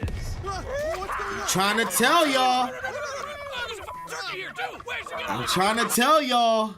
Yo, Stitch is like that. Stitch a Wyatt. Bro, exactly. Yo, when I was watching the movie, where the box office for Lilo and Stitch is actually really good. Well, you know what? Let's jump into it.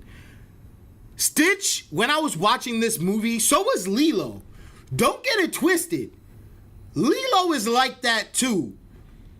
Like the fact that both of them met each other and paired up is actually pretty crazy. But yeah, Stitch a YN, bro. Like he just likes doing stuff just to do stuff, but he's smart. He's mad smart.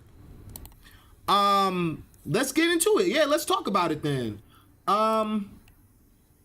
I think I saw an article right here. Yep, right here. Lilo and Stitch serves to galactic 341.7 million global opening. Mission Impossible Final Reckoning lights the fuse with the franchise's best of 204 million worldwide launch. So over the weekend, it's been pretty good. This article released today, this morning. I think the numbers are only going to go up over the weekend. I mean, come Tuesday, because technically tomorrow is going to be Memorial Day weekend. So more money is going to be coming in. The weekend's not over. But as of right now, this is what's projected. And they're already pretty much almost to half a bill for Lilo and Stitch. So, yeah, I do have a lot of thoughts on Lilo and Stitch. But it also ties into the problems that Disney is having. So here's my whole thing. And like, let's get serious about it, right? I just pressed something. If the stream messes up, I hope it doesn't mess up. But so here's the thing. Lilo and Stitch is shattering records right now, right? But it made me realize, like while I was watching the film, I realized something. And it made me realize why the live action Disney stuff are kind of off, if that makes any sense. So like, it doesn't matter how do I put this? It doesn't matter if it's good or if it's bad, but Disney's just going to keep making these films because we continue to go watch them and the families love them. But there's still a problem with it, and that's that these films still end up feeling like they're soulless. Shocker, family movies make money. They changed the ending, Disney is stupid. Don't worry, we're gonna get into all of that. And now I know it's meant to be sarcastic, but not all family movies make money. A big part of why Disney ends up making the money they make is because of the nostalgia factor. And that's what Lilo and Stitch definitely dives into. Now, we just finished watching some of the feats that We just finished watching some of the feats that I just said it again. We just finished watching some of the feats that Stitch has. And this movie does nerf him a little bit more. But yeah, a big problem with these Disney films, at least the live action ones, is that while they are just a retelling of the older stories, they do lack a soul. But at the same time, I found something that I think is going to shock you guys. And that's basically the lineage that Disney comes from. So a lot of you guys are familiar with the fact that Snow White flopped at the box office. But like the key to how Disney could not only make live action films that have a soul, but also make money lies in the original Snow White movie that actually launched Walt Disney into stardom to like fund all of Disney. So I guess we could get into it for real.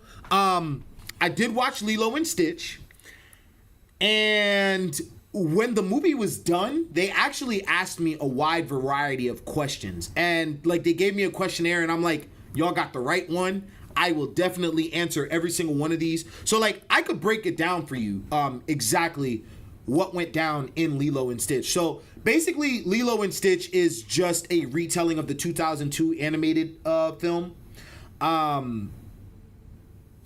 Stitch is basically a refugee. He's trying to run away from getting arrested. So he meets Lilo and he's stuck on the island of Hawaii and he can't leave because there's no major cities that's going to help him like build a rocket or anything to get out. But along the way, they become friends because while Stitch is an outcast, so is Lilo. Back at home, Lilo is having a whole bunch of problems because her parents have passed away and her older sister, Nala, or am I thinking about Lion King? Let's just say her older sister's taking care of her. And I would say that's one of the biggest pros to this movie. So when you watch this movie, something that hits different about Lilo and Stitch is the age. Like, you watch the animated Lilo and Stitch and you know Lilo is literally a kid and you know that her older sister is like a teenager.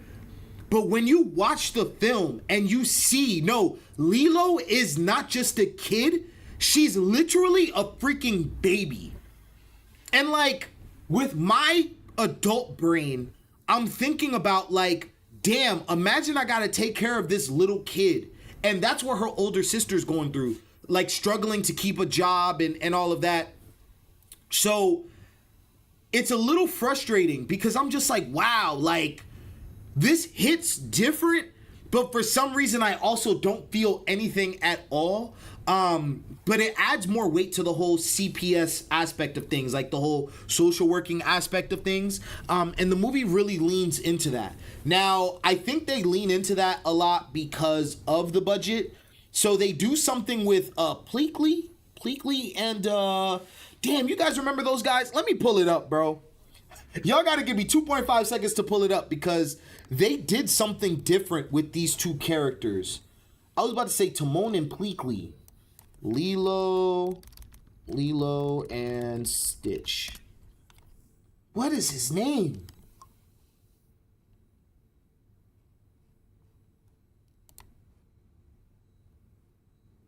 Currently, this movie, I don't mean to laugh like that. Currently, this movie is sitting at a 7.1 out of 10 on IMDb. But don't worry, we're going to get to all of that. So, this is what I'm saying. Like, Lilo is literally an absolute baby, right? And it's like you're watching all of this, so it makes it very sad. This was actually pretty cool though, because it was almost like you've seen the movie before, but now you're watching it in high res. This is like when you play an old video game on GameCube and your memories look like this. It was so odd to me, but I'm trying to find that photo. This is her older sister that's taking care of her. Where is this character redesign? Oh my goodness. It was so jarring because I was like, I don't remember this. Lilo and Stitch Pleakley? Did I spell it right? Oh yeah, his name is Pleakley. So, I feel so discombobulated. But this is Pleakley. You guys remember this character? I don't know if y'all remember this character. Let me know if y'all remember Pleakley. So, one of the things that they do in this movie is that Pleakley and the big one, they end up, like here, right here. They end up as humans. In the show or in the movie back in 2002, they were like, they dressed up as humans, but they had like these devices. I want to get into all of the positives before I get into the stuff that threw me off. Damn, where's the photos, bro? I need more photos. Because it's like, there we go. Right here.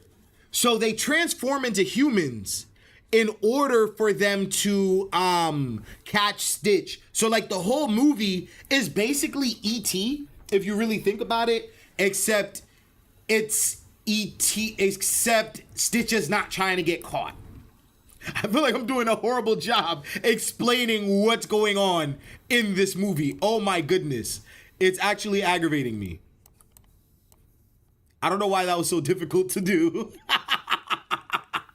Like, it's actually aggravating. So, anyways, that's one of the biggest changes that they made to this movie that I noticed. Another big change that they made to this movie that I could remember from being a kid is the changes that they made to, I'm gonna get her name, because I want to call her Nala, but that's quite literally Lion King. Nani, there we go. Her name is Nani. So, this is the actress that plays Nani. And, one of the things that they do with her is that they actually give her a little bit more of a plot. So her goal is to become a marine biologist. And she can't do that because she has to take care of her little sister, Lilo. But Lilo is so young and innocent, she doesn't necessarily know what's going on, and she doesn't realize the sacrifice that her older sister is making. So her older sister decides she's not gonna go to college to take care of this little girl. The challenge is that these social workers keep coming over to the house to make sure everything is okay. But in this economy, you feel me, it's pretty difficult to keep a job, especially when you got to keep your little sister at home, but the social workers keep pulling up. So I think one of the cool things about this movie is how grounded that they were able to make it. But that's also one of the biggest cons with Lilo and Stitch, because Lilo and Stitch is not meant to be grounded. But trust me, we're going to get into that. I want to focus on some of the cool things that this movie does. Another cool thing that this movie does, let me pull up the gallery so I could actually show you guys what they did. I keep clicking the same exact button. But they do something that's really cool with Pleakley and I think his name is Jumba. Is this Jumba? But they do something that's really cool with this character right here. And I want to show you. And then I'm going to pull up another Disney movie as an example. I just want to find it. Okay, cool. This is a good little screenshot right here to show you. Ugly Duck Book. So here's a good little example. You see these little earpieces right here? This is what they use to transform into humans. Like, that's what's stabilizing their alien bodies into being humans. And it's cool because Pleakley, and I kind of remember this from the animated stuff, he's obsessed with humans. And this one, he's able to turn into a human. You see this little device that he has at his hip? That's what he uses to change. So, Ben 10 pretty much, except he's a human. Let me tell you why I like this choice. This movie makes it feel like the tech from early 2000s. You guys remember how that felt? Like, I'm talking about before we had iPhones and all of our technology just became like really boring. Like, we got these like regular boring shaped remotes, regular boring shaped keyboards, regular boring shaped mice. Like, our technology has gotten so bland, but one of the beauties of the early 2000s was experimenting with the technology, experimenting with designs. And I am about to blow you guys' mind real quick. Do you guys remember this movie right now? I'm just gonna sing a song real quick. You guys in the chat, let me know if you guys remember it. Zoom, zoom, zoom, make my heart go. My supernova, zoom, zoom, zoom. You guys remember that? Let me see if YouTube has any clips. This is what Lilo and Stitch reminded me of. Anybody in the chat remember the movie? I don't know if you guys remember the movie. How old are y'all in the chat, bro? I feel like if you grew up in the early 2000s, you should know that. Zoom, zoom, zoom. This right here, I'm about to get copyright struck. Supernova, yeah! Yeah! Uh-huh. You guys remember this? Yo, they about to take the stream down. Yeah! Yeah! This was so tough. I hope this doesn't get flagged. And I promise this has everything to do with Lilo and Stitch. Let me fast forward to the chorus. Okay. Right here, there it is. Supernova, zoom, zoom, zoom. Anyways, I'm a huge fan of sci-fi. I never seen it first time. LOLW. Bro, this was so fire. Xenon Girl? Xenon 9? Was that the name of the movie? Xenon. Let me see if maybe IMDb has it. And maybe IMDb will have some photos. Because I want to show you guys, like, that is quite literally, that movie, little do we think about it, that is what technology felt like. Like, that is what we thought the future would look like when it came to technology. Xenon, Girl of the 21st Century. Xenon, the sequel. So the first one came out in 1999. The second one came out in 2001, and the third one in 2004. So let me pull up the one from 1999. So this is late 90s. This is late 90s. Where are we here? I want to find them using a device, but like that might have to be Xenon 3. And again, I promise it's gonna make sense for Lilo and Stitch. But like, you see the set design? Like, Lilo and Stitch, the TV show, including the movies, had this type of set design. If you guys remember, like the animated stuff. And it actually stays to its roots. Like, Lilo and Stitch very much feels like a Disney Channel original movie.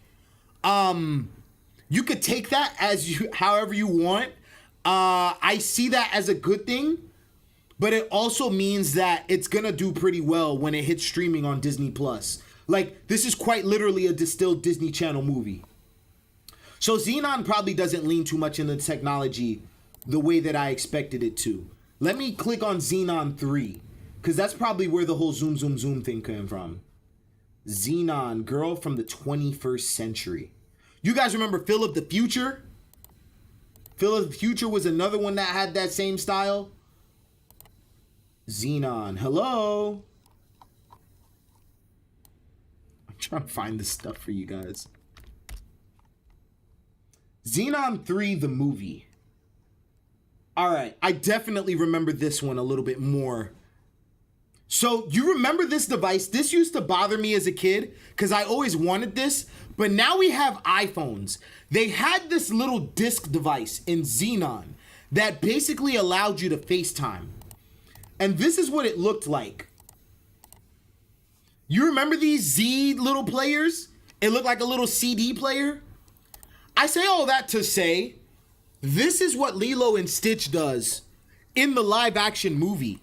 And it's actually really freaking dope. And I love that. I said all that to say the technology was one of the pluses to this movie.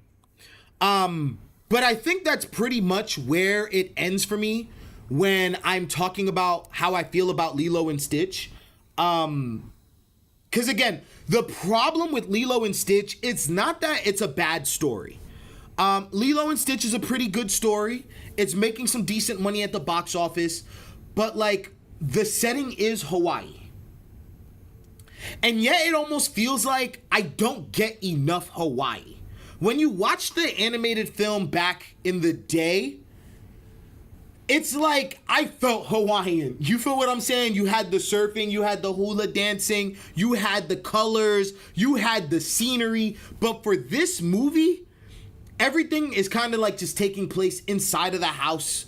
Yeah, we have like the Hawaiian setting, but like that kind of has like a backdrop.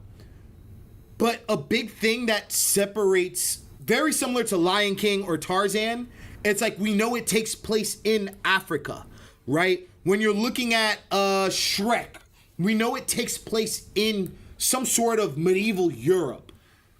When we watched Lilo and Stitch, we just knew it took place in Hawaii. And I feel like the live action version didn't do a good job with the setting. It didn't do a good job utilizing it. And it felt too grounded. And when I also say it felt too grounded, we didn't get enough Stitch. We didn't get enough feats.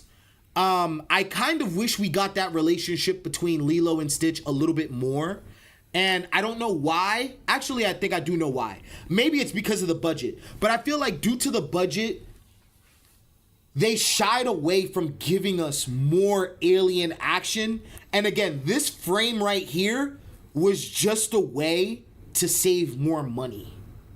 You know what I mean? Especially if you really want to get into it, especially when you think about how much Snow White flopped. Now, this movie was already in production, but I could see them trying to minimize their cost as much as possible after seeing the marketing shenanigans that was going on with Snow White. This is the dude from the animated stuff too. He also likes to surf. He has a huge crush on Nani. This is the social worker that I was talking about earlier. This is the guy with the ice cream. But like, we just don't get enough Stitch. And the movie almost felt like it was dragging a little bit because like, so while I was in the theater, I'm not saying little kids wouldn't enjoy this movie, but again, it's just too grounded to the point where it's like, Stitch is not even like a super vibrant blue. Right? He only has the 4 arms a few times throughout the film. And I know he does that to like kind of like hide himself a little bit. But I remember him use like that shot of him coming out and going, ah, with the 4 arms, like on some V for Vendetta shit. Like, I think I remember that shot, but it wasn't for too long. Like as soon as he touched down on Earth, he crashes a wedding. He gets hit by a truck. And then he gets put into like an animal shelter. Right? I just wish they did a little bit more with Stitch. And that goes into the problem with where Disney's at. Here's another photo. This is a much better photo. Remember the Xenon? So peep this little disc here. Now look at Xenon. Like it's quite literally as though they took their inspiration from this era of Disney. You see what I'm saying? These devices. And again, that's one of the pros to this movie. That's definitely one of the pros. But so one of the things that I ended up learning is that I learned that when the director of the original Lilo and Stitch was making the movie, he made an emphasis to make the backgrounds watercolor. Right? And the reason why he chose to make it watercolor is because of how vibrant he was able to make it.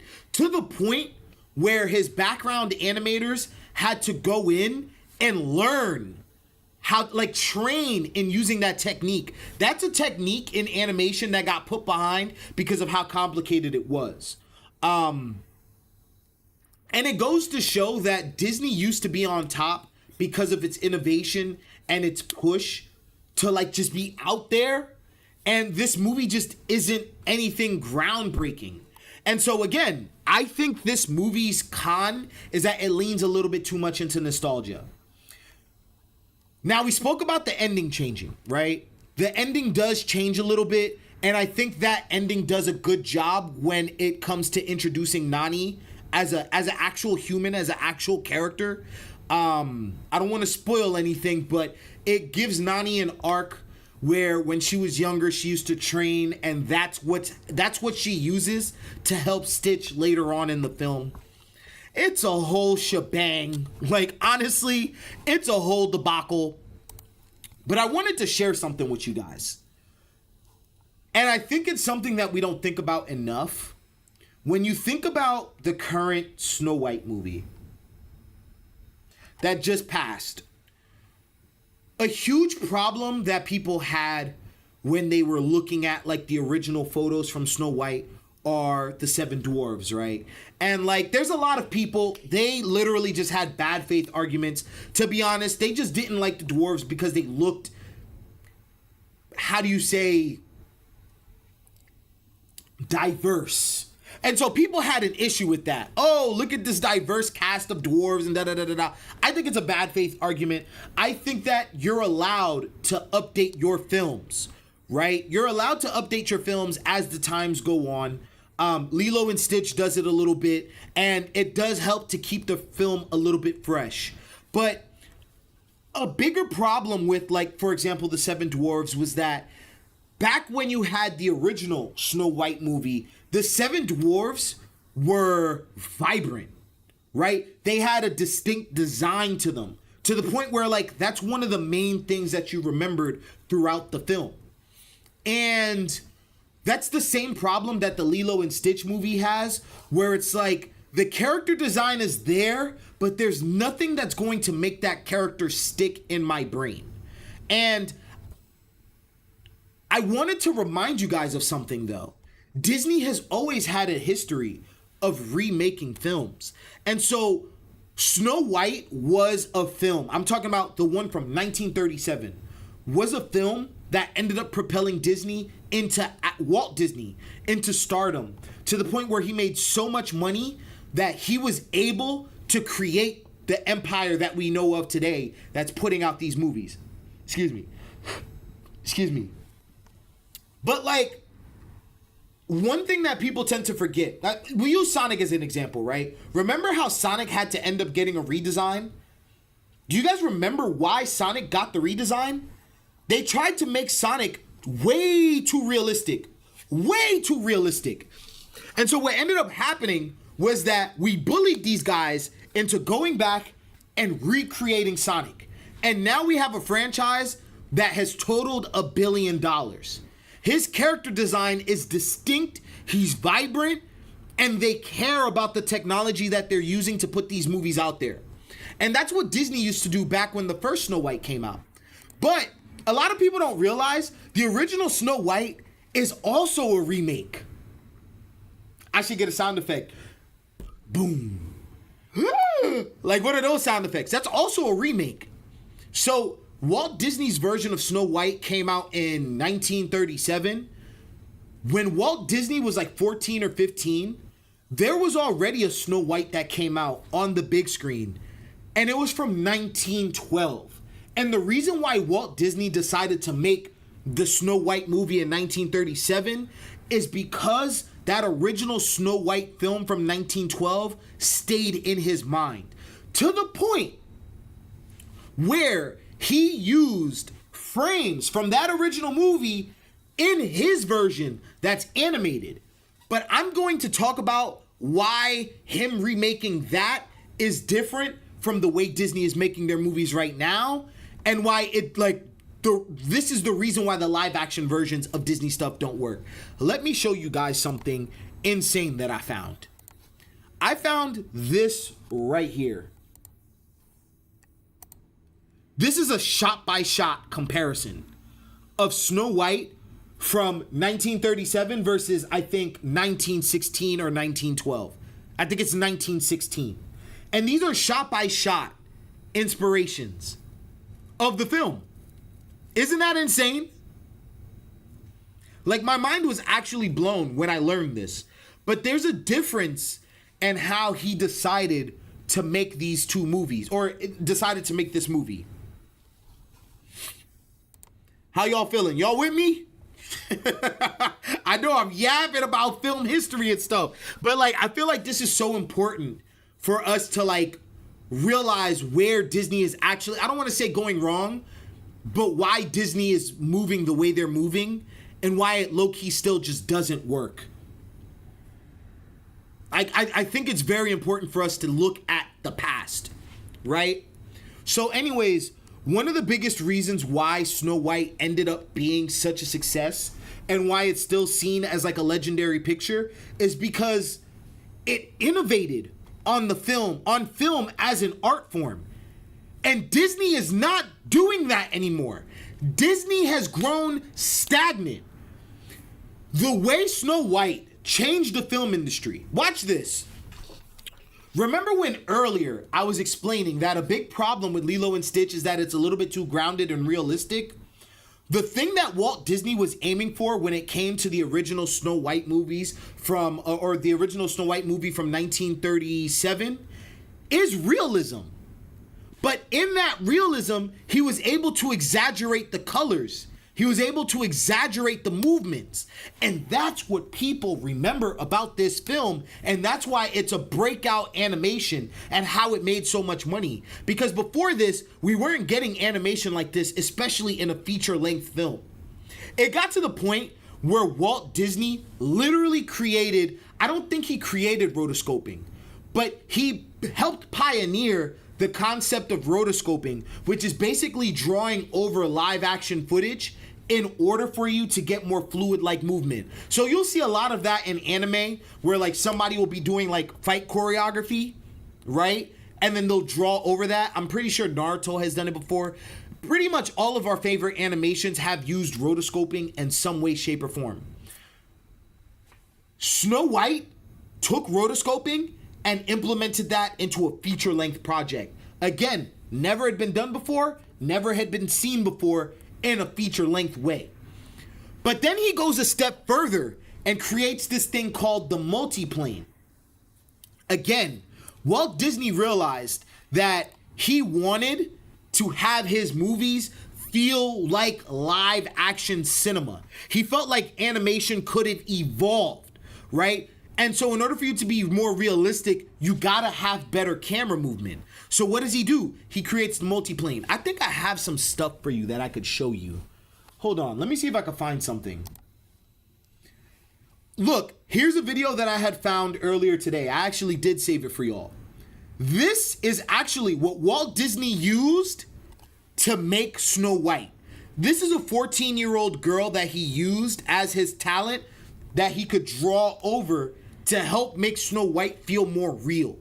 Again, this was very rare back in the 30s.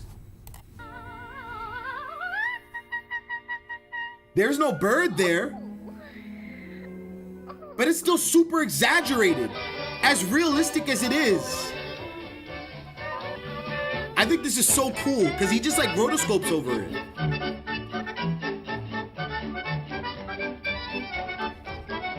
So obviously you guys can see the shot by shot, right? So again, all rotoscoping is you get your artist to start drawing over the images so that it feels more lifelike. And that's why Disney was what it was. I promise I'm gonna tie it back to Lilo and Stitch, and I'm gonna also tie it back to Snow White. There's only like 2 other modern Disney movies that push the boundaries on things, and I think both of those movies ended up crossing to $1 billion. And I'm not gonna lie, I do think Lilo and Stitch will end up crossing the $1 billion line. But I still think this is something that we should be paying attention to. This is crazy.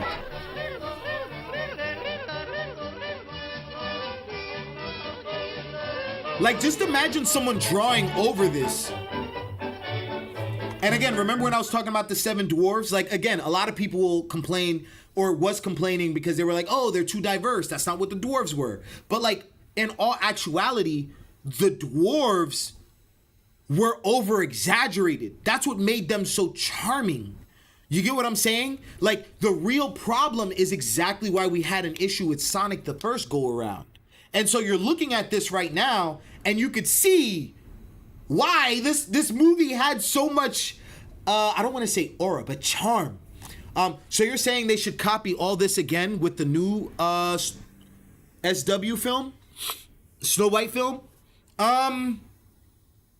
No, that's not what I'm saying. Don't worry. I promise I'm going to hammer it home, my point. I just really want you guys to see the technical achievements that were happening, because that's very important to why Disney is doing what they're doing right now and how they're kind of fumbling. This is so cool. I do kind of just want to vibe out and watch these. Like, you see how she's being over exaggerative with her movements? It's still very real, though. Been so kind to me, and may my dreams come true. Amen. And so I think I found a clip also of like Walt Disney talking about how he had to like create his own version of schooling for his animators, because before this, the only thing that was available were like, you know, the regular art schools. Animation is still very new. So like for my artists in the chat, right?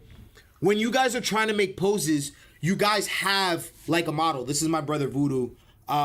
Tony got me this, the Marvel character. Tony got me this as a gift. But I just happen to have him laying here. But like for my artist, right? Like when you guys want to strike a pose or something, you guys actually use, you know, one of those wooden models, and then you guys like position them, and then you use that as your like anatomy, right? Walt Disney actually had to go back, create his own schooling for his animators so that he could do things like this, teaching people how to rotoscope, teaching people how to do movement with art, the like actual movement with art. And that was groundbreaking to the point where he says that even other studios were hiring people that worked at Disney. Like whenever, if you learn something about animation, it came from Walt Disney. And please make Grumpy like me. Why, yes, I am. But perhaps there's someone you love. Well, there is. She's not even laying down, but I don't know. It's just like stuff like that is just really cool. The idea of rotoscoping. But then there's the second thing that he really created was the multiplane. And we don't have to watch this entire thing, but this is Walt Disney explaining the technology. Now, this is a different kind of drawing. It also came out of our school of self-improvement here at the studio. So remember when I mentioned he started a school, so I guess it was called the School of Self-Improvement. But basically, he used the technology in Snow White that added like a camera parallax. So you see how I'm able to do this with the camera? That's called parallax, where you have one thing in the foreground and another thing in the background. So if I'm moving, the foreground is gonna move faster than the background. So what he did was he created glass that was like multiple layers so that the camera, even though it was animated, felt more real. And so when you had your animation, it's basically rivaling live action. You guys following me? Let me let Walt Disney himself explain it. It is the blueprint of a piece of equipment designed to make see how many layers that more is? realistic and enjoyable. This is the plan for a super cartoon camera. We call it the multiplane camera. It was intended for use in our feature-length cartoons. You see, we decided for features, the camera needed improvement too. See? Actually, the pre-feature cartoon camera was fairly simple in construction and operation, and generally very satisfactory. Here, a Mickey Mouse short is being put on film. Mickey has been inked and painted on transparent sheets of celluloid.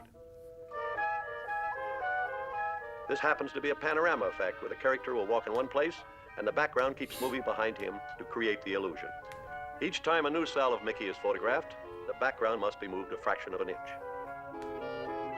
That's so dope. Photographing each one of these celluloids of Mickey and background makes a single frame of motion picture film. And here's how the action looks on the screen. That's so dope, bro.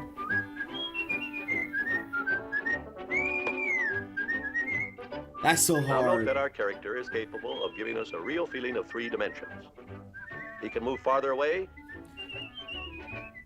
But peep, like, that's what we love so much about movies. And when I talk about, I'm gonna mention Mission Impossible later on, but like when we talk about Mission Impossible, like that's what makes it so cool, right? The planes are dipping in and out of the frame. You get these wide shots. You see Tom Cruise this small, but then he gets really close to the camera and then he backs up a little bit. And this is doing the same exact thing with animation. And come closer. He can turn so that we see all sides of him. He That's so seems to dope. have roundness. There's nothing flat about him. He can almost poke his finger in your eye. There it goes. But when he leaves, Man overworked, now we got AI instead. when he I leaves- know. when he leaves, whatever dimension he has given the scene leaves with him. Now, the unnatural flatness of the background becomes evident. But besides being merely unrealistic, the old-fashioned flat background can also create a false effect. For instance, when our camera moves in closer on this moonlight scene, you'll notice that everything grows larger, including the moon. Now, when Just you walk like a along real country camera. road toward the moon, it certainly doesn't grow larger like this, nor does it shrink in size when you walk away from it. The problem was how to take a painting and make it behave like a real piece of scenery under the camera. The trouble was So you we were gotta photographing separate a it. flat two-dimensional background. So they create multiple layers and then have that camera zoom in just So we like set in about real making life. plans and blueprints for a So new now you got a cartoon dolly. camera that would overcome this. The different elements in the scene were separated according to their varying distances from the viewer. Bro, this is so This crazy. put the moon on a plane farthest away from the camera.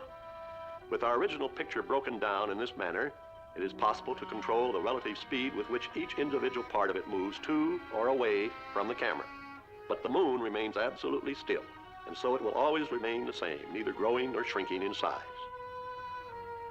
Of course, our cartoon camera does not shoot sideways, but is placed above and shoots downward toward the drawing.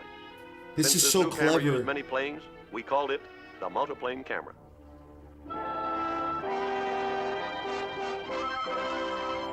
Damn. You know And who here else was now- innovative like this that we do not give enough credit? George Lucas.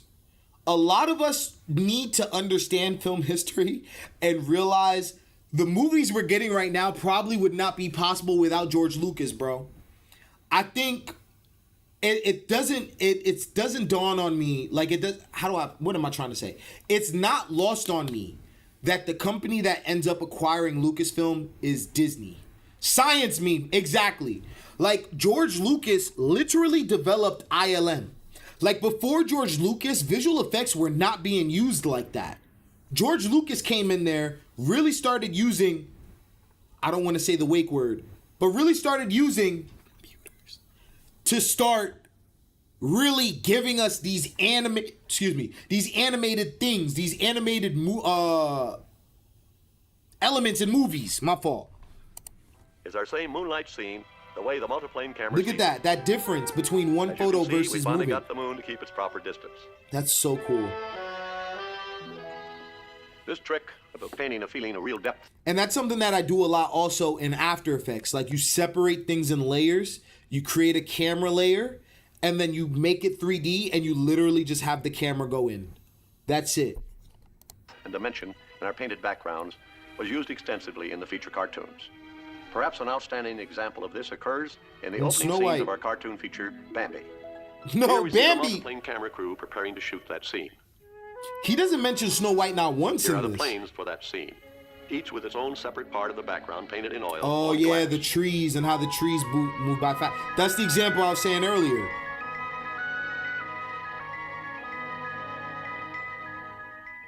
Each of these background planes is placed on one of the levels under the camera. On a serious note, you think we're gonna get a live action Bambi?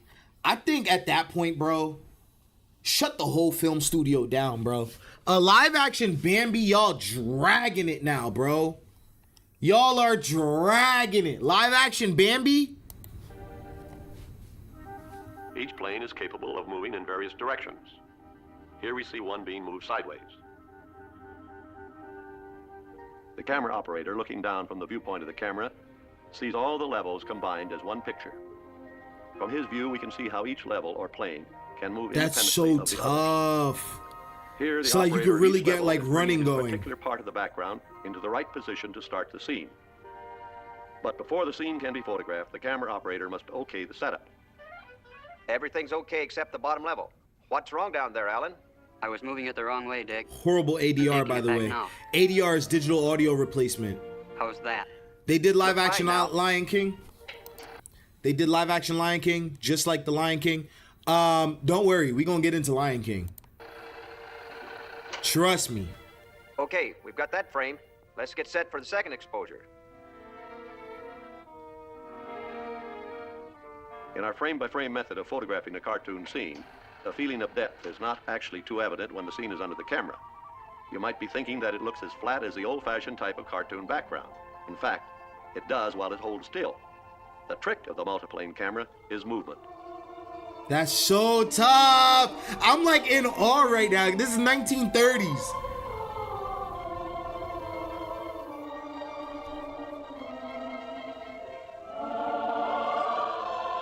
But anyways, I say all that to say, like, a big thing about Disney was that, like, it was the innovation, right? It was the heart, it was the soul. So something that Walt Disney spoke about when he was creating the Snow White film was that a big thing that he wanted to distinguish between Snow White and the other animated stuff that was coming out was that, yes, not only did it feel realistic, but he wanted to give Snow White, like, actual human property so that people could actually identify with her, actually care for her. But a big part of that is, again, in the way that they animated the project. Like, it was mind-blowing. It changed the game of movies, of cinema in general. Excuse me, right? Are artists giving up painting training? I've actually heard that being an argument. I wish Silhouetted Animator was in here. Maybe he would have been able to give us a better response. I personally am not a trained visual artist. My form of artistry is film and the camera. So I understand the camera more than anything. And I understand the very basics of art, such as perspective, color theory, framing, composition, things like that. Like, as an artist, I think we share the basics. We have to learn the basics all together. But I don't want to say are artists giving up painting because it's just a certain type of medium, right? Some people like using acrylics, some people like to paint, some people like to do photography, some people like to use pencil, some people like to use ink. You get what I'm saying? Like, it really just depends on the style. I think what's important is just for us, like with anything, whether it's boxing, basketball, learning the fundamentals. You know what I mean? Learning the fundamentals to these things. I think that's what's very important. And that's what separates different artists. How well do they understand the fundamentals and how do they build upon that? And Walt Disney definitely does that. So, again, talking about Lilo and Stitch, like, it ends up feeling lifeless because it's like, not only did we already get this film before, it quite literally does nothing to push us forward. It does nothing to push Disney forward but make money. But you know what movies do push Disney but also still ends up lacking just a little bit of soul? Like I said, we're going to talk about Lion King. The live action Lion King.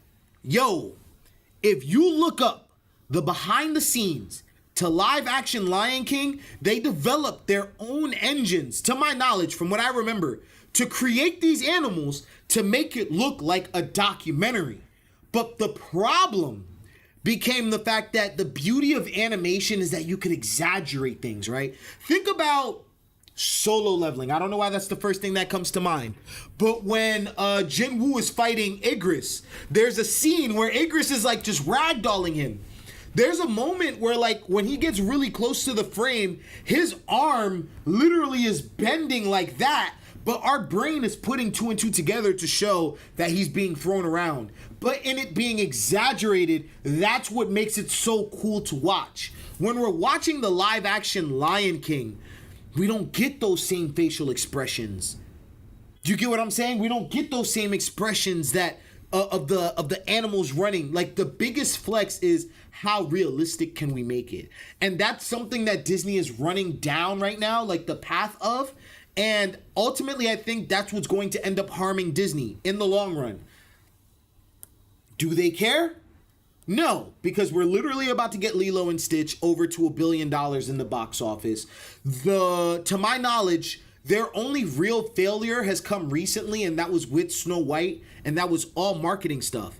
But Snow White, again, didn't innovate on anything, didn't do anything bold with character design until afterwards. They went in and redesigned the dwarves and all of that. So overall, I really just wanted to point out, like, we do give Disney a hard time for copying and not making anything original or anything like that. But it's important to remember, Disney is where it's at because it adapted stories that already existed. Cinderella already existed. Snow White already existed.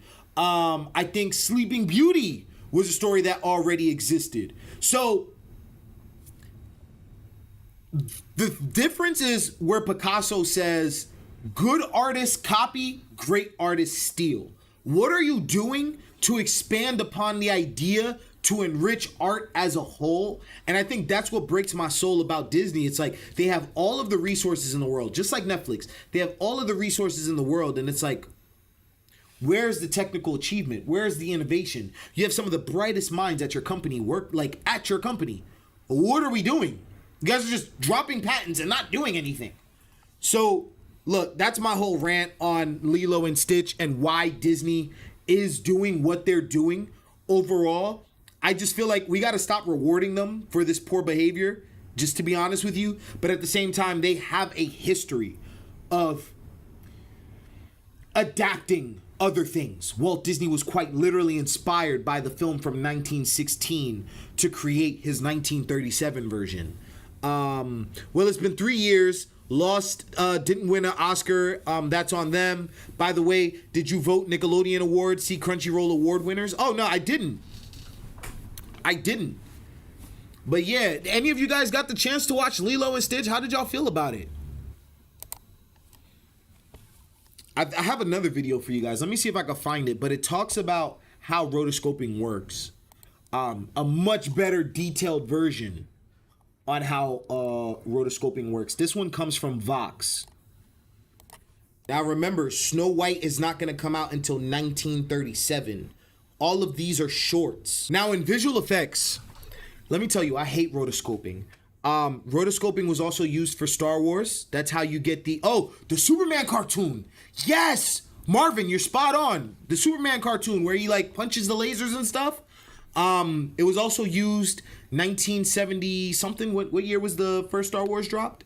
Rotoscoping was used for that. So in visual effects, when we rotoscope, we're usually rotoscoping so that we could mask when we don't have a green screen. And oh my goodness, it's so tedious. I hate rotoscoping. Oh my goodness. It basically acts as a green screen, the contrast between the two. These are all shorts. So like, it's one thing to rotoscope for short form stuff, like a TikTok versus a whole YouTube video versus an entire film, right? Like, these took a long time to make, but now imagine having to do this for like an hour plus long movie. Absolutely insane.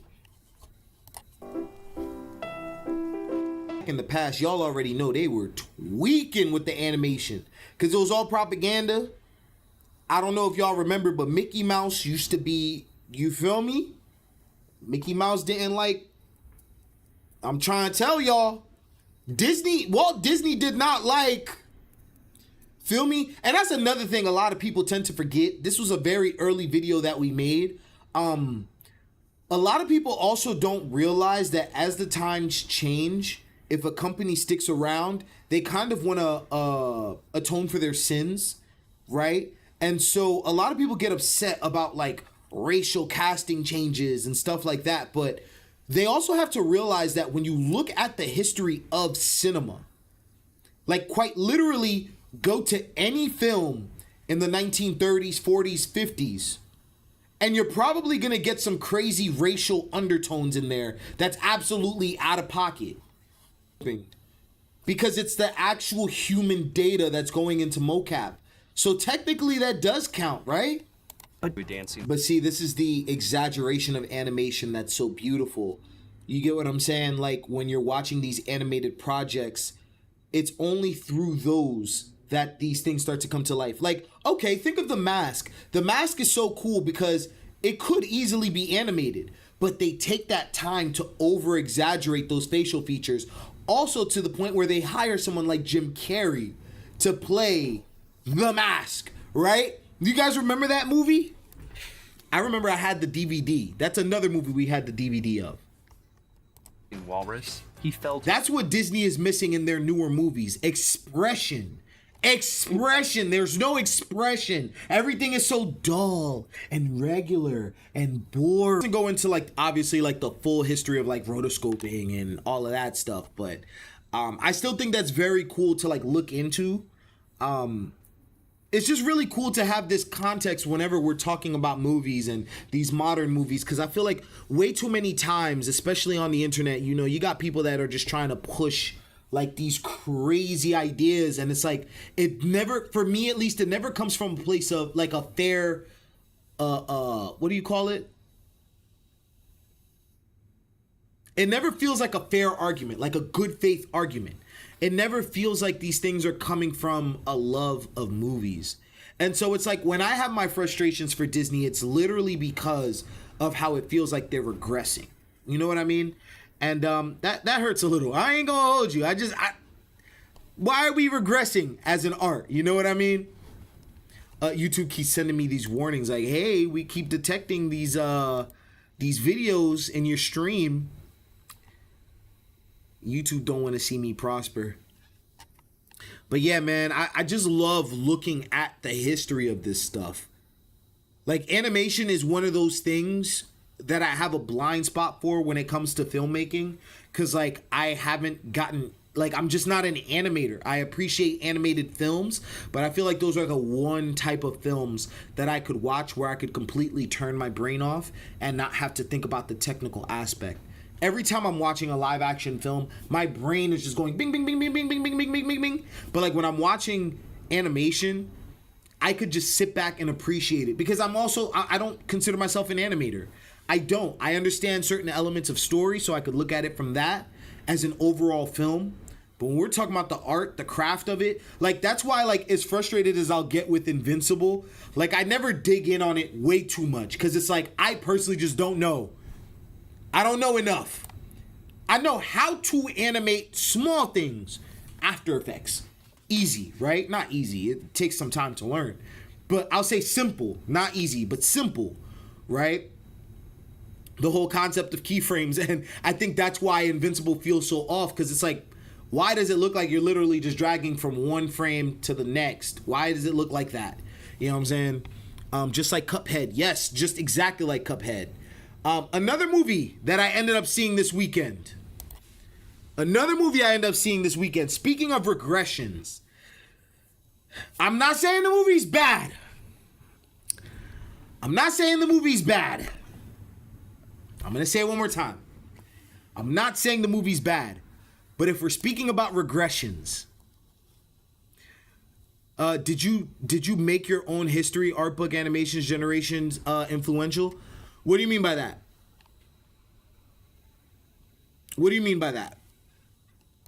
Are you asking me if I have any like influential animated stuff? I think more recently I've fallen in love with stuff like Akira. Growing up, I've always understood the significance of Akira, how it mastered lighting and shadows and making animation feel a little bit more adult and really bringing anime to the mainstream. Akira's actually also a perfect example of why I think Disney is kind of effing up here, right? I think Akira is also one of those films where just because it's animated doesn't mean you should be making a live action version. I want every single producer, every single director, every single writer, every single filmmaker in Hollywood to stay away from Akira. Akira should not, I repeat, Akira should not be adapted into live action. Akira should not be adapted into live action. Akira is fine just the way it is as an animation. And so if you're asking me about my influences, maybe it's Akira. And the reason why I could say it's Akira is because I'm a huge fan of sci-fi. I love its aesthetic. And it was very influential on the Blade Runner film, if I'm not mistaken. Blade Runner is up there as some of the best sci-fi ever created. Cinematography, oh my goodness, God tier, cheese. But what I was trying to say was a movie that regressed over time. And that doesn't mean that it's a bad movie. But over the weekend, I got to watch Mission Impossible: The Final Reckoning. And I didn't think this could ever happen for me with a Mission Impossible movie. But I was a bit disappointed with The Final Reckoning.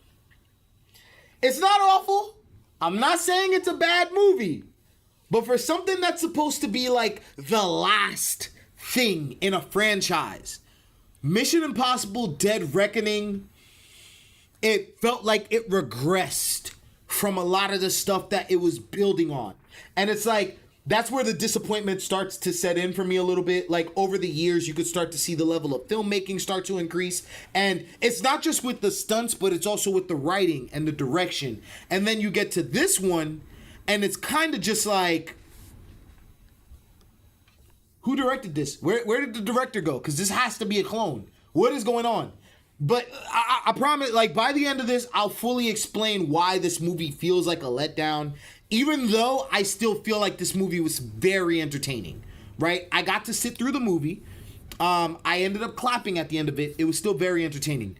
But I'm going to give you a rundown on what Mission Impossible was. So basically, Mission Impossible: The Final Reckoning takes place after Dead Reckoning, which was part 1. And basically there's this submarine that's lost in the depths of the Arctic Ocean by the time we get to the end of the last Mission Impossible. And so the reason why the submarine is so important is because it's housing the brain of a crazy AI that's trying to launch nukes from all of the most powerful countries on the planet. So it's basically trying to get everybody to beef with each other by using AI as like a panic, right? So now it's up to Tom Cruise / Ethan Hunt to be the only person on the planet that could go into the Arctic Ocean to acquire this brain and then use that brain to get a virus uploaded from his arch nemesis. Like, this is why I have an issue with the film. Like, you guys hear how I'm talking about it. I'm trying to make it as simple as possible because it's like, how are you going to get your arch nemesis to go ahead and upload the virus for you when at the end of the day, your arch nemesis is the guy that's trying to control the AI? And that's where the weak points of the movie starts to set in. I'm just going to keep it G's with you. Let me look up Mission Impossible for y'all right now. Again, I'm not saying Mission Impossible is a bad movie. I'm not. But what I am saying is, hold on, let me just look up Mission Impossible for y'all, because same thing I did with Lilo and Stitch. I want to show y'all some frames. Mission Impossible. Mission Impossible. So here's the interesting part. So the movie is so convoluted.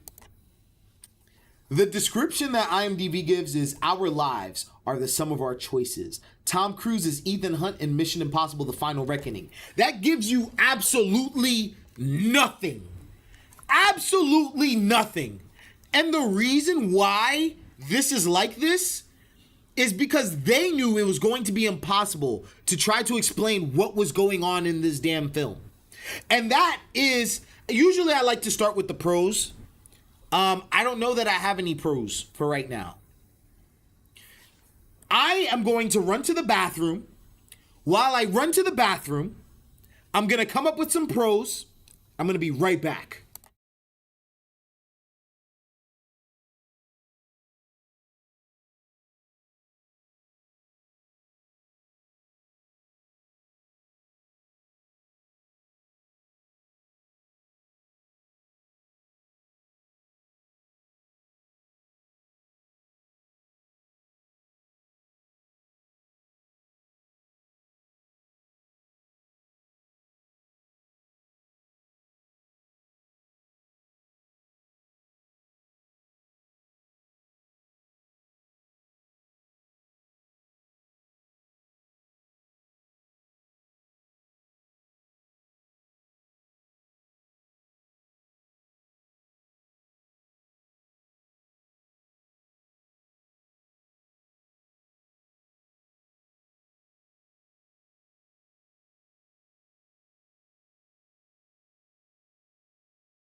Yo, y'all still with me?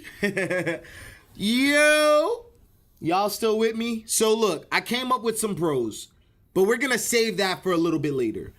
We do gotta talk about one of the biggest cons of Mission Impossible, and that was definitely the plot. I'm not even gonna hold you. I'm not gonna sugarcoat it. It was quite literally the plot.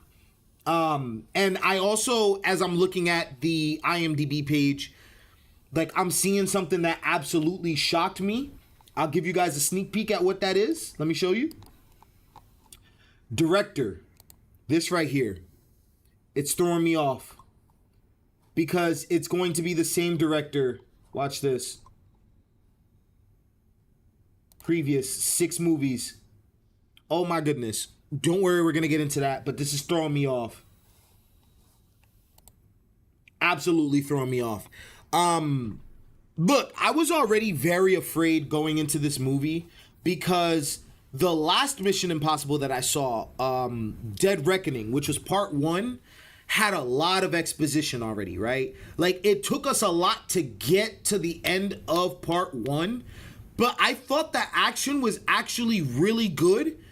It kept me in my seat, and I watched that movie multiple times in theaters. I watched it at least 3 to 4 times in theaters. And the thing is, that was only one part. So off rip, if I'm going to admit it, I was a little bit nervous going into this one because I'm like, there's only 2 ways this is going to happen. You're telling me this is going to be the final Mission Impossible movie. This is probably going to have an insane amount of exposition because there's going to be a lot of people that didn't watch part 1. Or they're just going to pick it up, keep it pushing, and act like everyone saw it. They do a combination of both. I did not expect that, but they end up doing a combination of both.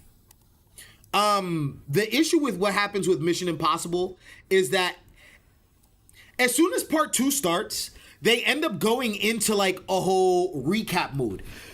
The amount of freaking exposition in this movie was absolutely insane. Like, there was actually certain parts of the film where I felt like I was watching The Flash. Have any of you guys ever watched the CW Flash? And they'll be like, Barry, you gotta run faster than light. Because if you don't run faster than light, then the is gonna be faster than the and therefore you won't be able to beat the Saviator because the Saviator's from like that's how it feels when I'm watching Mission Impossible: The Final Reckoning, because the entire time they're like, Ethan, you have to stop the AI from, I don't freaking know, doing something, and it's like, it's always something that's impossible, but that's the name of the movie, but it's like, let me find an idea. Let me find like an example. You guys remember The Flash and how they used to talk, right? I'm just gonna type in The Flash dialogue and see what pops up. Delivering lines. Okay, let's see. Speech to unconscious Barry. Nah, this doesn't work. Right now. So easy. I think I remember this. He was plotting on killing him in his sleep. But basically, I wish I had some. Yo, y'all got some examples for me? The CW Flash.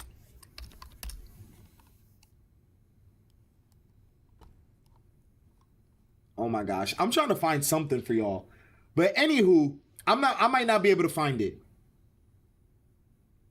But I'll get on with my point. Basically, there was so much exposition that it kind of started to bog down the movie to me.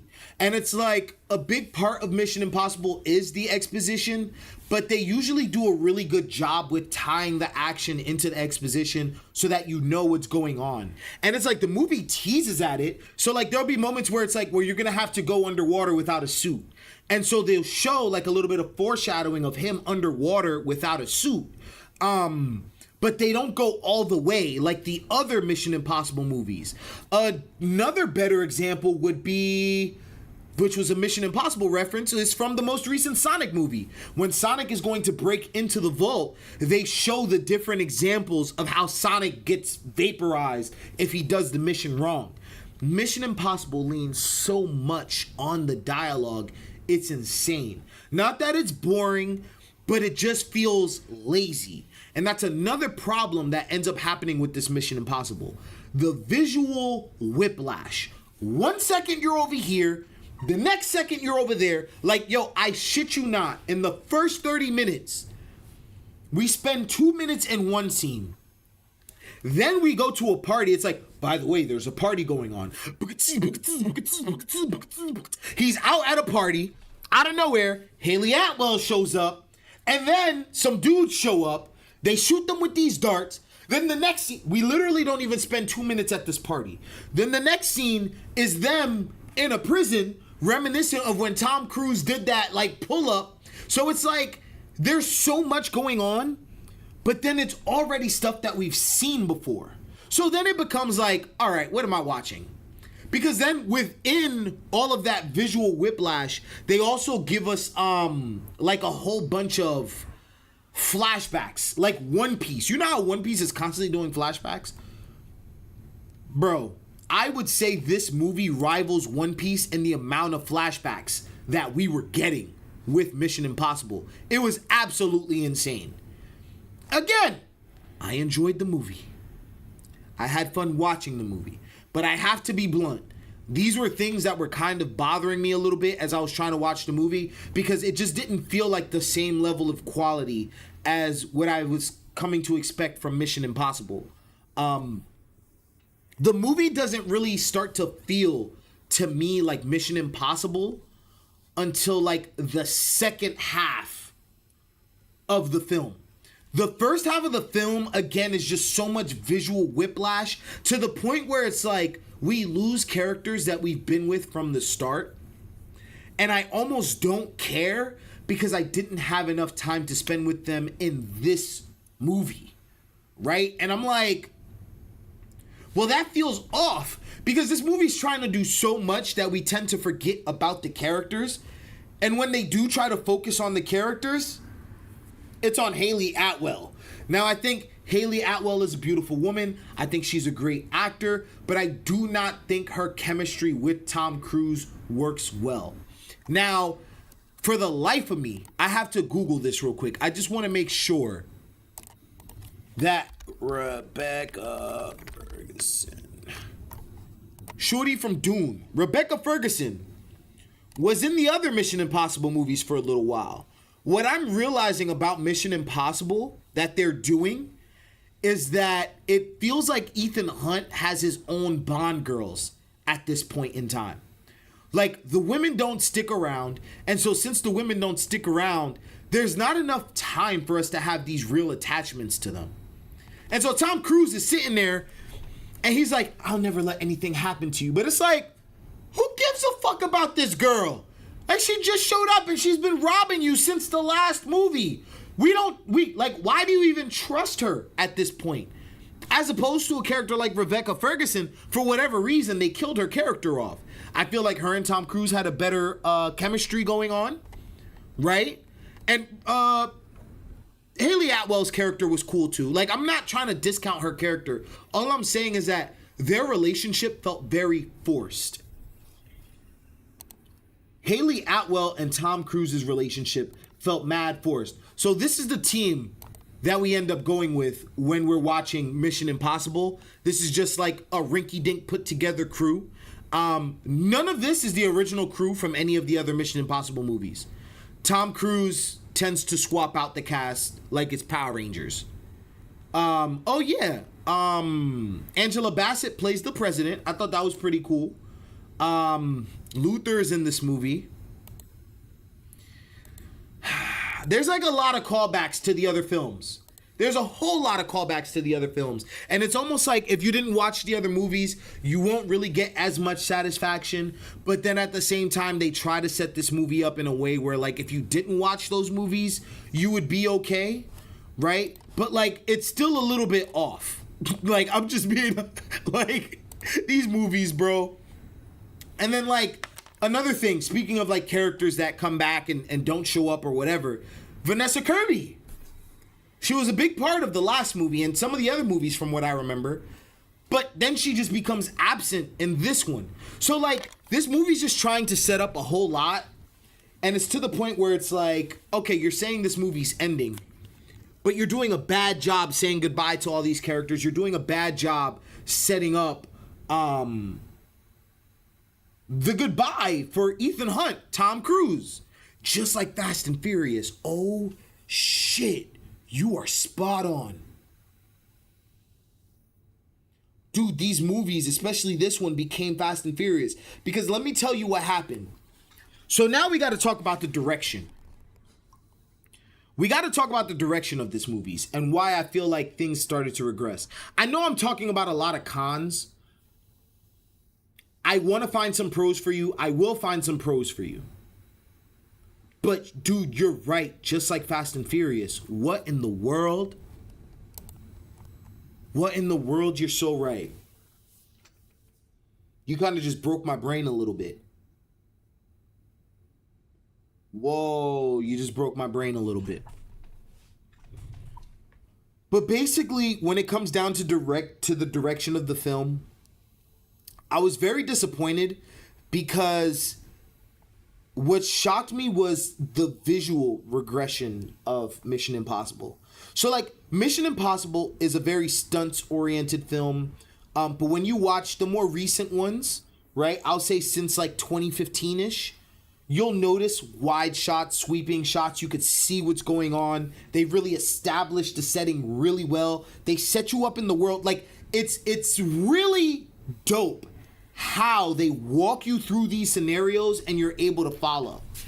And again, I'm not saying this movie does a bad job, but it feels a lot more clunky.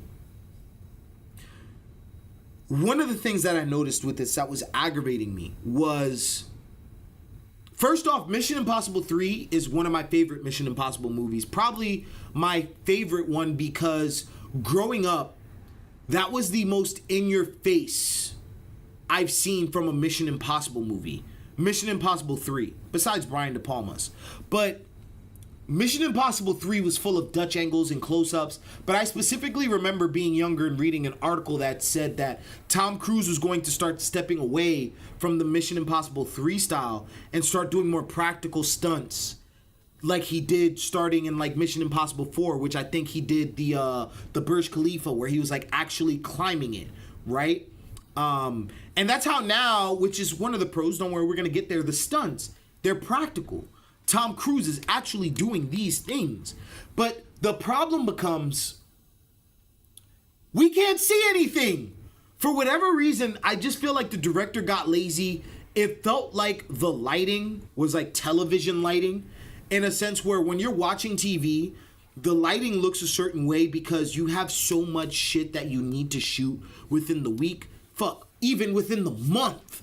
There's so much that you have to film that you kind of just have to have quick lighting setups. And that's what Mission Impossible kind of felt like, especially like when we were inside of these interiors. It kind of just felt like they threw up some lights and they didn't really care about the visual direction of the film, because what ended up happening was they just ended up doing a close-up.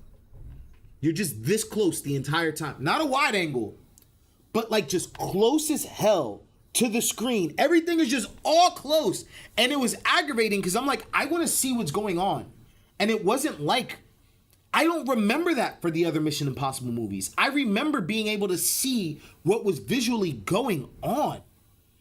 And it was so frustrating because it was also very jarring to the fact that when they would show you the flashbacks, there's a difference in style in these films, bro. They try to muddy it up with a little bit of film grain, but like the difference in style is that they actually made an emphasis on direction, on showing where are these characters in relation to the scene. And that's the thing. It's like that's part of the thing that makes the film feels rushed. Not only was the dialogue just like the only thing that was being used to push the story along, you're using nothing but close-ups. And again, it goes back to the point of the movie doesn't start to feel like Mission Impossible until later on in the film. And that's when we start to get like the plane chase. So let's start talking about the stunts. The stunts are where I'll give it a pro. Like, I'll give it a pro. But I don't know which stunts Tom Cruise did practically. That's something that I think we could look up together live on stream. I think that would actually be very interesting to look up the stunts that he did. I think the helicopter stuff he actually did in real life, if I'm not mistaken. But one of the things that I noticed was that, and maybe it's just me being greedy or being numb, but I feel like I've already seen these before. Like, all of the stunts that he does, it's just like an elevated version that he's already did in other Mission Impossible movies. Like, I already saw him riding on the side of a plane. I already saw him hold his breath for a very long time to retrieve some device underwater. I already saw him skydive. I already saw him do a parachute trick. Like, there's so many things that I already saw. So when I'm watching this one, I'm like, the writing felt rushed. It felt like they finished part 1 and didn't have the script ready for part 2 and just threw something together. And since they threw something together, the director didn't really have as much time to think. The pros. The action. I really like the action of this. Tom Cruise is magnetic. I think he's a maniac. I know I made it sound like I have a lot of cons, but I have a special place in my heart for these Mission Impossible movies. Personally, I feel like the only way that you won't like these Mission Impossible movies, or you won't like this Mission Impossible, is if you don't care for Mission Impossible.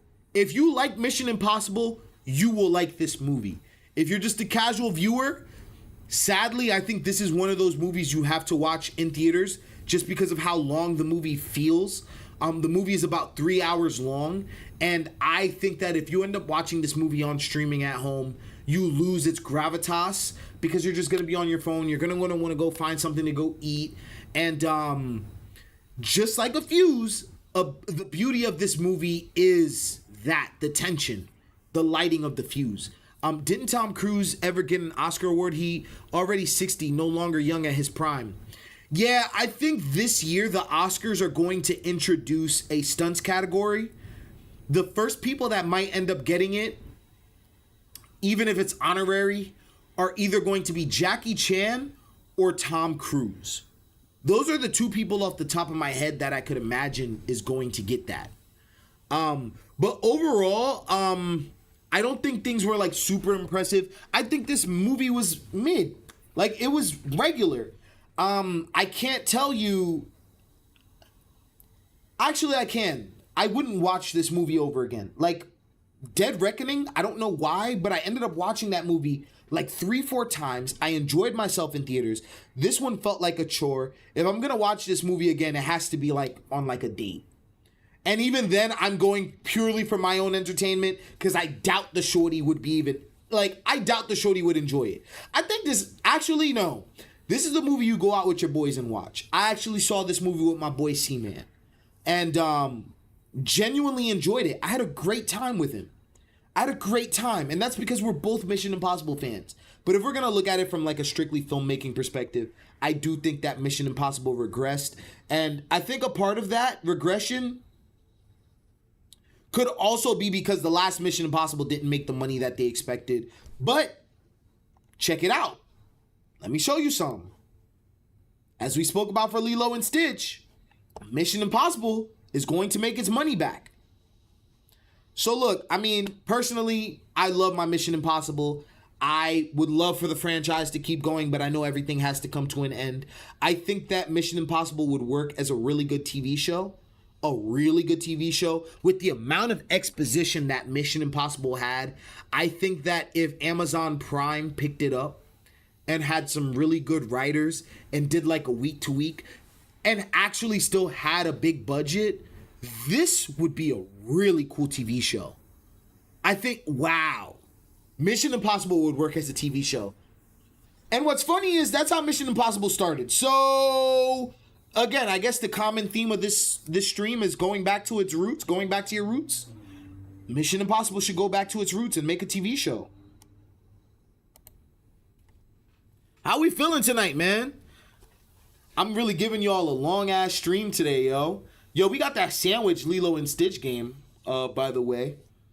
Then after that, I want to talk about Superman. But if anybody is still here from earlier in the stream, we spoke about that Lilo and Stitch game, the sandwich game.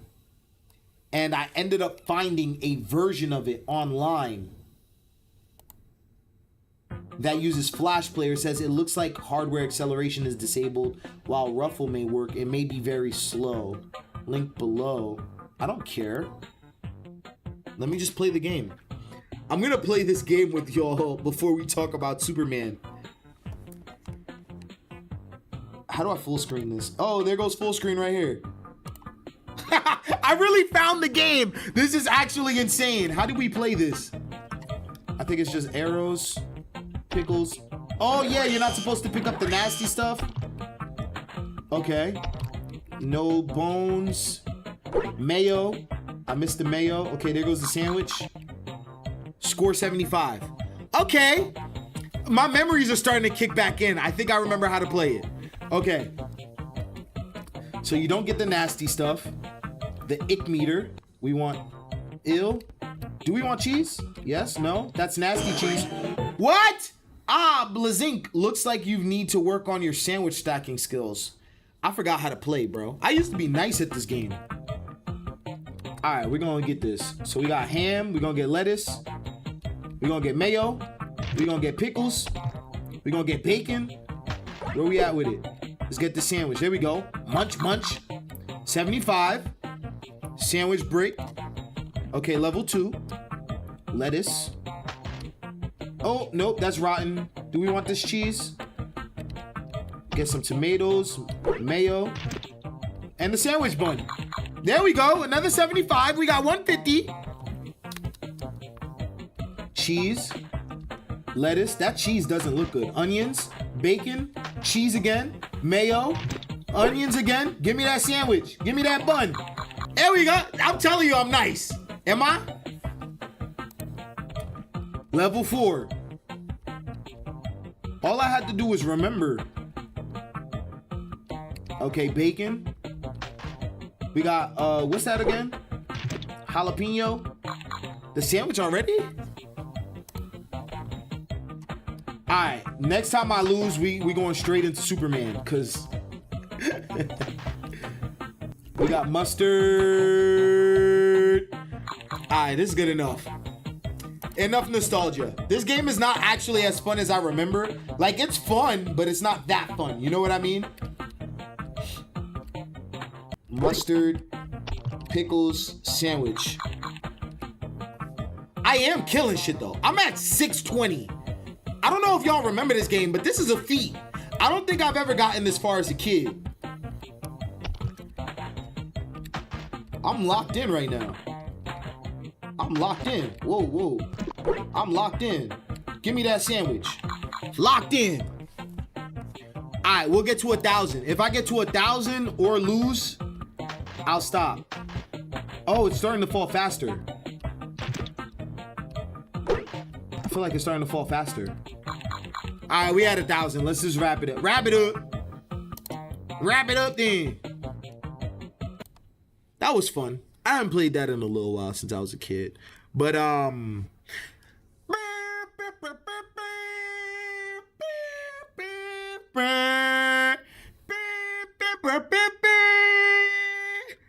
Superman. Yo, earlier this week, we got some photos dropped. Some photos had dropped of Superman, bro. And I want to tell you something. Why I'm so excited for the future of this DCU. I think it's absolutely insane that this is actually real life. This comes from BatmanNews.com. And funny enough, I already know I'm going to go down a tangent, but this is exactly why I'm so excited for Superman. Warner Brothers releases new Superman high-res photos. And it's David Corenswet standing heroically in what seems to be the Fortress of Solitude. So from BatmanNews.com, Warner Brothers Pictures has released 2 new Superman high-resolution images from the upcoming film directed by James Gunn. The new images were previously published with watermarks on them from various outlets, but they are now available in high res. Click on either image to download the originals. Please look at this beauty right here. Now, I'm gonna be honest with you. Earlier in the stream, somebody said it got too many lines. We could actually see the suit now. We actually have a solid look at the suit. That material. We got the boots. The boots don't look half bad. Look at the texture on the floor. I know that's not what we're supposed to be looking at, but look at that texture on the floor. Jeez. Earlier in the stream, one of you guys said you didn't like the lines on the suit. This is interesting. I have a lot of thoughts. This film gets $1 billion impossible with the worldwide trend. I think we could get this to $1 billion. I'm not going to hold you. Superman has that potential. And I'm going to tell you why later. Every week it seems like we talk about this. But with these photos, I kind of wish this was the first photo we got of Superman, bro. I really do wish this was the first photo we got of Superman. Let me tell you why. This just feels heroic as hell. And he's not even doing nothing. He's just standing there with broad shoulders. I'm not mad at the lines, bro. I have a better view of the costume. Look at the knee pads. I'm not mad at the boots. This is really good design. I'm going to zoom in. I'm not mad at the underwear. Yo, for a while, I was a little aggravated that we had underwear on Superman. Because again, I think growing up, I was already very used to the whole New 52 redesign. Yo, I'm not mad at the underwear on Superman, bro. The little gauntlet he has going on is a little bit much. I'm not gonna lie. It's a bit much. But oh my goodness, I'd be lying to you if I didn't tell you I'm excited. Then we got another photo of Superman and Lex. This looks fake. This looks very fake. But I think this looks like a good Lex. This reminds me of Michael Rosenbaum's Lex from Smallville. Like, he feels very natural. Like, this feels good. It doesn't look like a bald cap. Lex is Lex. We got another close-up of the suit. Imagine Batman get as well sure about. Listen, this is the rant that I'm going to end up going down. I like this little collar. I always liked the collar on Superman. I always thought that was cool. I know a lot of people, even in the comics, thinks that's a bit much. But the collar just feels really well. Like, it fits with Superman. Who is this on Lex's counter, actually? Is this his shorty that he has a photo of on his counter? This S on the back of his cape. Like, my only cons. You know what? Let's do a comparison. You guys already know I have to do this. My only cons with this suit, and I've always had this, con. While I'm not mad at the texture and it feels good, like, it just feels like a regular fabric. As opposed to, you guys already know what I'm about to do.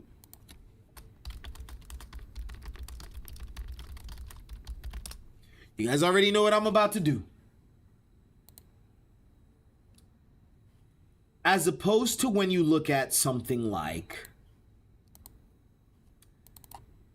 I don't know why it's not letting me click bigger. What the heck?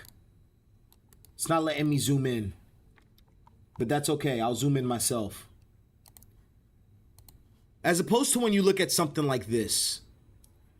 I don't know what it is. But when you compare this suit, I'm not comparing the colors. I'm not comparing the look. I'm specifically talking about the texture. Let me repeat myself. I'm specifically talking about texture.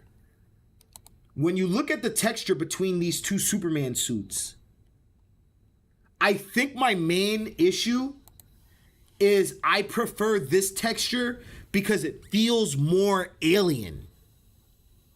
Versus this one just feels like fabric. That's literally my only con. But the reason why I'm so excited for this upcoming Superman, wow, look at this beautiful photo. This is a nice photo. This is a nice photo of David Corenswet and Lois Lane. And she's wearing her signature purple. Wow. Okay, maybe the stitching. Do I take back what I said?